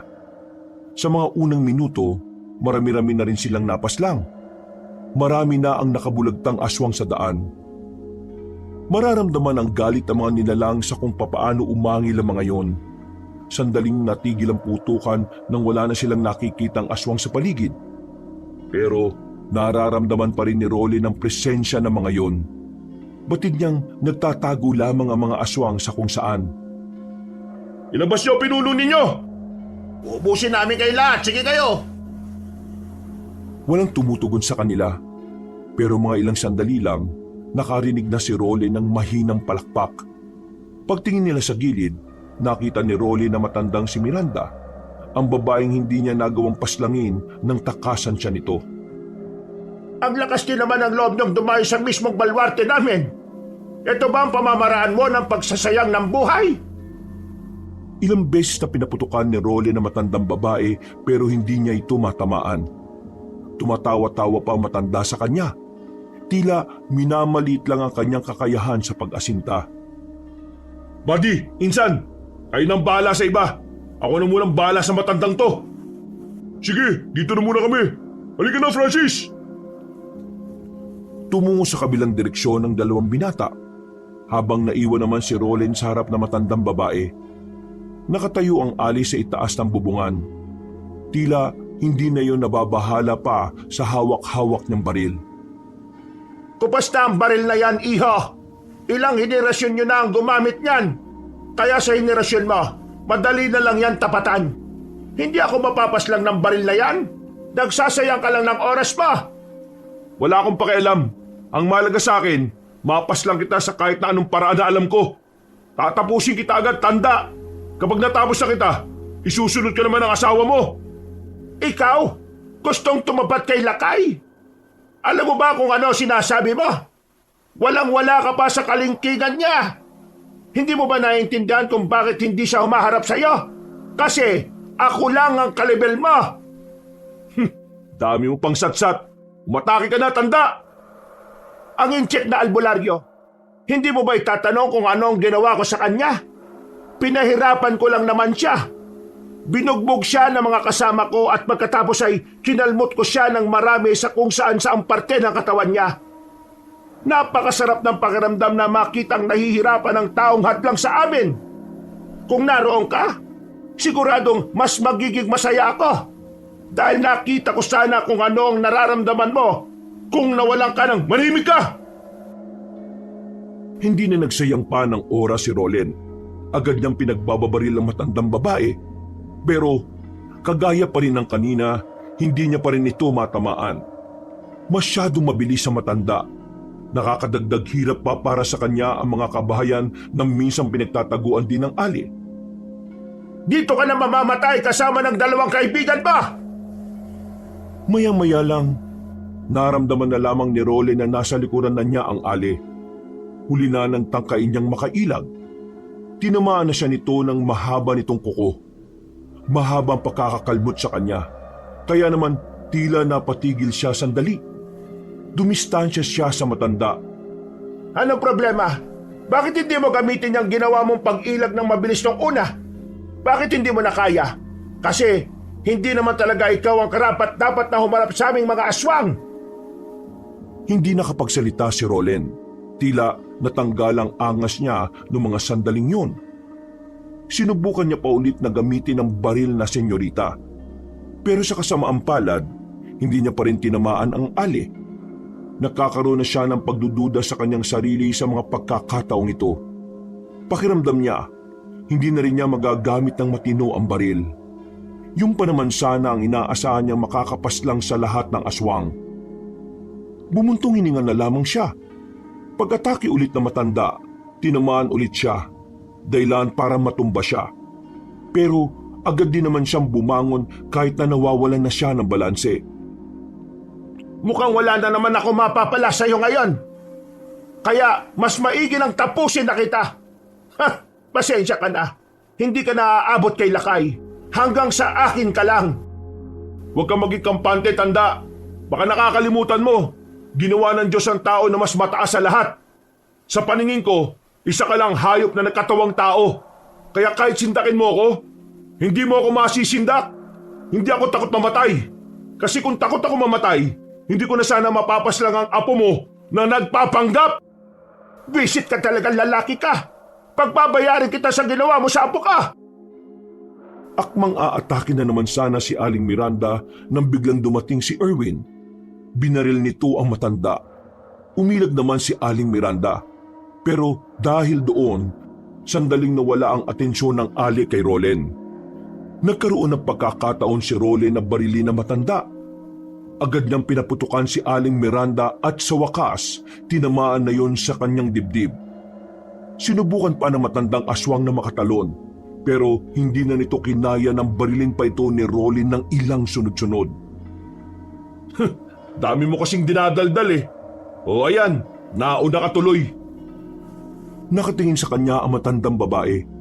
Tila may gusto itong sabihin na hindi na rin naituloy. Wala pang isang minuto, unti-unti na rin itong naging abo. Marami pa ron. Tara, respondihan natin si Francis. Nagmamadali silang nagtungo sa kinaroroonan ng kanyang pinsan. Saktong dating nila dahil malapit-lapit na ring mawalan ng bala si Francis. Akala ko iniwan niyo na ako eh. Pwede ba naman yun? Niratrat nila ng niratrat ang mga aswang na patalon-talon sa mga bahay at puno. Sa mga puntong ito ay unti-unti na rin nilang nalalagas ang bilang ng kanilang mga kalaban. Maya-maya pa, tumigil na ang putukan nang wala nang nagpapakita sa kanilang aswang. Iandaan niyo sarili niyo. Nandito na siya. Sinong siya? Ang pinuno ng mga aswang. Ang tinatawag nilang lakay. Naririnig ni Rolen ang mabibigat na yabag ng isang nilalang. Noong mga sandaling yon, bigla na lang din siyang nakaramdam ng kaba. Tila nagwawala ang kanyang dibdib. Hindi niya mapigilan. Kakaiba ang dulot ng presensya ng aswang na nararamdaman niya. Tingnan niyo yun oh! Pagtingin nila sa kaliwang banda, nakita nila ang matandang lalaki na naroon. Naglalakad ito ng kalmado. Para bang walang nangyayaring gulo. Nang makalapit na ito sa kanila, ay saka lamang ito huminto ng paglalakad. Hindi naman nagsayang na pagkakataon si Rolen. Agad niyang pinagbababaril ang matandang lalaki. Tinatad niya yun ng bala sa dibdib. Pero sa kasamaang palad, hindi man lang yun tinablan. Bumaon lang ang bala sa katawan ni Lakay pero wala namang nangyari. Gaagi, hindi tumatalab sa kanyang senyorita. Alam mo ba kung bakit hanggang ngayon ay nabubuhay pa rin ako? Isa lang ang kasagutan. Yun ay dahil hindi naman ako napaslang ng mga pinuno ninyo. Kaya isang malaking kalokohan niyang baril pa rin na yan ang gusto mong gamitin laban sa akin. Hindi kaya nasabihan na mas nakatatanda sa'yo na matagal ko nang inaral ang baril na yan. At ngayon, hindi na ako mamamatay ng dahil lang dyan. Anong klaseng nilalang ka? Isa pa rin naman akong aswang. Pero hindi ako kagaya ng mga aswang na inaakala mo. Kaya kung umaasa ka na may maiuwi kayong tagumpay, nagkakamali kayo. Sa sobrang bilis ng matandang lalaki, hindi nila namalaya na inago na pala kay Erwin at Francis ang hawak-hawak nitong baril. Tanging ang baril na senyorita lamang ang hindi nahawakan ni Lakay. Sinubukan ni Francis at Erwin na labanan ng mano-mano ang matanda. Ang kaso nga lang, binalibag lang sila nito sa gilid. Hindi kayo ang gusto kong makalaban. Mga bida-bida kayo! Lumunok ng laway si Rolen. Kinakabahan na siya sa mga sandaling yon. Hindi niya alam kung papaano niya tatalunin ang kalaban niya gayong hindi naman ito tinatabla ng armas na kanyang inaasahan. Kung ako sa'yo, lumuhod ka na lang sa harapan ko at magmakaawa para sa buhay mo. Baka sakaling magbago pang isipan ko. Mas pipiliin ko pang mamatay na lang kaysa lumuhod sa harapan ng isang nilalang na kahit kailan hindi ko magugusto ang bigyang pugay. Muling pinagbababaril ni Rolen si Lakay. Kahit na hindi naman nauubos ang bala niya, ay wala pa rin yung talab. Tinatawanan lang siya nito at tila ginagawang laro-laro lamang nito ang laban nila. Maya-maya pa, bigla na lang din niyang naramdaman ang kamao ni Lakay sa kanyang tiyan. Sa lakas ng suntok ay namilipit sa sakit ang binata. Napahiga agad siya at hindi makagalaw. Pahihirapan kita ngayon hanggang sa mapagtanto mo na mas mainam lang lumuhod ka kesa mabugbog. Pinagsisisipa siya ni Lakay sa kung saan-saan. Bawat tadyak sa kanya ay ramdam niya ang bigat ng mga paa nito. Sa mga oras na ito, himala na lamang ang inaasahan ni Rolen. Hindi na kasi niya alam kung ano ang gagawin. Pakiramdam niya, yun na ang huling sandali ng kanyang buhay. Pasuko na sana siya sa mga sandaling yon pero meron siyang naramdaman habang hawak pa rin niya ang senyoritang baril. Nakakatuwang makita na ang inaasahang magliligtas sa inyong angkal ay naririto. Nasa harapan ko at hindi makagalaw. Mahinang nilalang. Huwag ka na muna magdiwang. Ngayon naiintindihan ko na. Naiintindihan ng ano? Ano ba pinagsasabi mo? Naiintindihan ko na kung ano ang tunay na kapangyarihan ng senyorita. Ha? Ginamit ni Rolen ang natitira niyang lakas para kunin ulit ang baril na senyorita. Paghawak niya nito, malakas na liwanag ang sumilaw sa kanilang lahat. Ang liwanag na iyon ay nanggaling sa mismong baril. Tumagal ng halos 30 segundo ang liwanag. Nang mawala na ito, nakita na lamang ni Lakay na nakatayo na ulit si Rolen. Meron itong hawak-hawak na espada na parang hugis kidlat. Teka! Paano nangyari yan? Sa wakas, nailabas ko na rin ang tunay niya kapangyarihan. Magagamit ko na rin ang tuluyan ng tunay na kapangyarihan ng mutya ng pangil ng kidlat. Hindi ko alam kung ano ang nangyayari. Pero tatapatan kita! Agad na nagbago ang anyo ni Lakay. Naging halimaw na ito. Pero sa puntong ito ay wala nang nararamdaman kahit na anong pangamba ang binata. Agad-agad na rin itong lumapit doon. Umatake si Rolen. Pagagupit niya ng hawak na espada, naglabas ito ng malakas na kuryente. Para itong kidlat na kumikislap. Tinamaan niya si Lakay sa katawan. Nalapnos kagad ito na naging dahilan para mas lalo itong magalit. Walang iya ka! Nagmamadaling makalapit sa kanya si Lakay. Pero sa kasamaang palad, hindi naman yun nagtagumpay na makatama kay Rolen. Ibang level na ang galaw ng binata sa mga oras na ito. Hindi na ito normal. At parang kalkulado na rin ni Rolen ang kilos ng kanyang kalaban. Ganun kabilis nagbago ang ihip ng hangin para sa laban na yon. Oh, bakit? Nagtataka ka ba? Nababahala ka na ba sa ngayon? Kahit na dihado, hindi pa rin nagpatinag ang aswang na si Lakay. Ginamit na nito ang kakaiba nitong lakas. Ibang level na rin ang bilis ni Lakay. Pero kahit na ganon, nagagawa pa rin itong tapatan ni Rolen. Sa katunayan, tila si Rolen naman ang naglalaro. Parang minamani-mani lamang ito ang pag-ilag kay Lakay.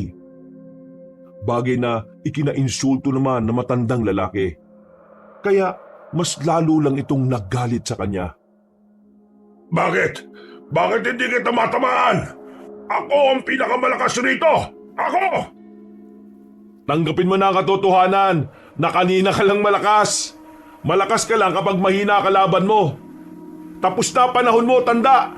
Hindi mo na kaya ang henerasyon na ito! Hindi yan totoo! Tumalo na matandang lalaki sa likuran ni Rolen. Nakalmot siya nito sa likuran pero wala siyang maramdaman. Hindi yun tumalab sa kanya. Nang makabuelo siya ng umatake, hiniwa niya ang kanyang kalaban. Tinamaan naman ng matandang si Lakay sa kamay. Naputol ang dalawang daliri nito. Lapnos din ang kamay nito na parabang literal na nakidlatan. Buwisit! Tapusin na natin ang laban na to! Ano akala mo sa akin? Magpapatalo na lang ng ganito? Bigla na lamang lumapit si Lakay kay Francis na kababangon lang. Akmang itatarak na sana ni Lakay ang mahaba nitong kuko pero bigla na lamang nakalapit din agad si Rolen. Tinaga niya ng espada si Lakay. Nang makadistansya ito, agad niyang sinundan ng isa pa. Hindi pa nakontento si Rolen, itinarak niya ang espada sa tiyan ni Lakay. Dahilan para mapatras na yon at mapasandal na lamang sa bahay. Hindi! Hindi ito pwede! Ito na katapusan mo ng pamamayagpag mo bilang pinuno ng masasamang nilalang. Kailangan mo nang tanggapin na hanggang dito ka na lamang. Itinaas na ni Rolen ang kanyang espada. Merong tumamang malakas na kidlat sa espadang yon. Pagkatapos, agad na itinarak ni Rolen ang espada sa kaliwang dibdib ni Lakay. Noong mga sandaling yon, tuluyan na ngang natalo ang pinuno ng mga aswang. Ang galing mo! Saan galing yung espadang yan? Ito ang tunay na anyo ng senyorita. Hindi lang siya basta baril.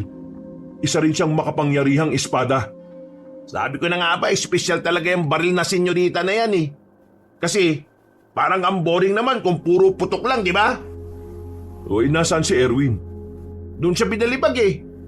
Ay! Tulungan niyo ako makatayo rito! Ang sakit ng balakang ko! Agad naman nilang nilapitan ng lalaking si Erwin. Umiinda-inda pa ito ng sakit nang maibangon na nila ito. Bago nila nilisan ang lugar na yon, siniguro na muna nilang wala nang matitirang mga aswang. Kaya naman, pinagpapapaslang lahat ni Rolen ang mangilan-ngilan pang aswang na naroon. Pagkatapos, naglakad na rin sila palabas ng lugar na yon. Para silang nasa pelikula na slow motion. Ang paglalakad na may pausok pa sa gilid. Makalipas ang ilang araw, payapa na rin ang kaisipan ni Rolen. Wala na siyang iniisip pa na aswang. Ang tanging iniisip na lamang niya sa oras na yon ay kung magbabalik pa siya sa serbisyo bilang sundalo. Buddy, pasensya ka na kung naabala kita ng ganito kaaga ha. Pero gusto ko lang sana kitang tanungin eh. Babalik ka ba sa pagsusundalo? Napabuntong hininga si Rolen habang hawak-hawak nito ang isang tasa ng kape. Ilang araw na rin kasi niyang pinag-iisipan ng bagay na yon. Hindi naman kita minamadali ha. Pag-isipan mo lang na maigi. Ako kasi, babalik ako eh. Kasi gusto kong patunayan sa sarili ko na talagang kaya ko. Isa pa, wala naman ako naging problema sa serbisyo ko eh. Sadyang nasuspindi lang tayo dahil si Raulo yung mga nakakataas sa atin. Uy, naano nga yung boses mo? Baka mamaya may makarinig ng sinasabi mo eh. Eh totoo naman eh. Si Raulo mga mas nakakataas sa atin eh. Sana nga sa Maynila ako madestino. Wasak ang sistema rito sa atin eh. Baka bumalik din ako. Ha? Sigurado ka ba? Baka naman nabibigla ka lang. Babalik talaga ako. Gusto kong sundan ang yapak ni Lolo. Hindi lang sa pakikipaglaban sa mga aswang ha, pati na rin sa pagsiservisyo sa bayan. Eh paano yung tungkulin mo bilang tagapagtanggol ng angkan ninyo? Hindi ko pa rin naman yung pababayaan. Ngayong wala na ang mga aswang, oras naman para ipagtanggol ko ang bayan. Hanip, kaya hindi talaga ako nagkamali na ikaw ang kinaibigan ko eh. Ay, siya nga pala. Mamayang gabi, may salo-salo rito sa bahay. Punta ka ha. Naku, kakaya naman. Hindi naman ako parte ng pamilya niyo eh. Hindi bagay sa iyo mahiya no? Pumunta ka. Kapag hindi ka pumunta, ipapasundo kita kay Francis. Natawa na lamang si Erwin sa kanya. Tinapik siya nito sa balikat at sandaling nag-akbayan. Samantala, pagdating ng hapon, tumungo naman si Rolen sa sementeryo para dalawin si Major Teves at si Mr. Yang. Kasama niya si Francis habang nakaharap sila sa puntod. Lolo, Mr. Yang, nandito na ako. Nagbalik ako dala ang tagumpay natin laban sa mga aswang. Kung nasaan man kayo ngayon, sana masaya kayo sa nagawa namin. Sana proud kayo sa akin. Lo, sayang wala ka na no? Nakita mo sana kung gaano kahusay si Rolen sa pakikipaglaban. Idol ko na tong pinsan ko na to ngayon. Siya ang gagawin kong bida sa ginagawa kong libro. Ikaw talaga. Masyado mo naman pinalalaki ulo ko eh. Di, totoo naman insan eh. Ang astig mo talaga. Nag-akbayan na lamang ang dalawa habang kinakausap ang puntod ng dalawang matanda. Masaya si Rolen kahit wala na ang dalawang matandang naging mahalaga sa kanya. At sa bagong kabanata ng kanyang buhay, susubukan naman niyang tularan ng kanyang lolo sa pagiging mabuti at epektibong alagad ng bayan. Wakas,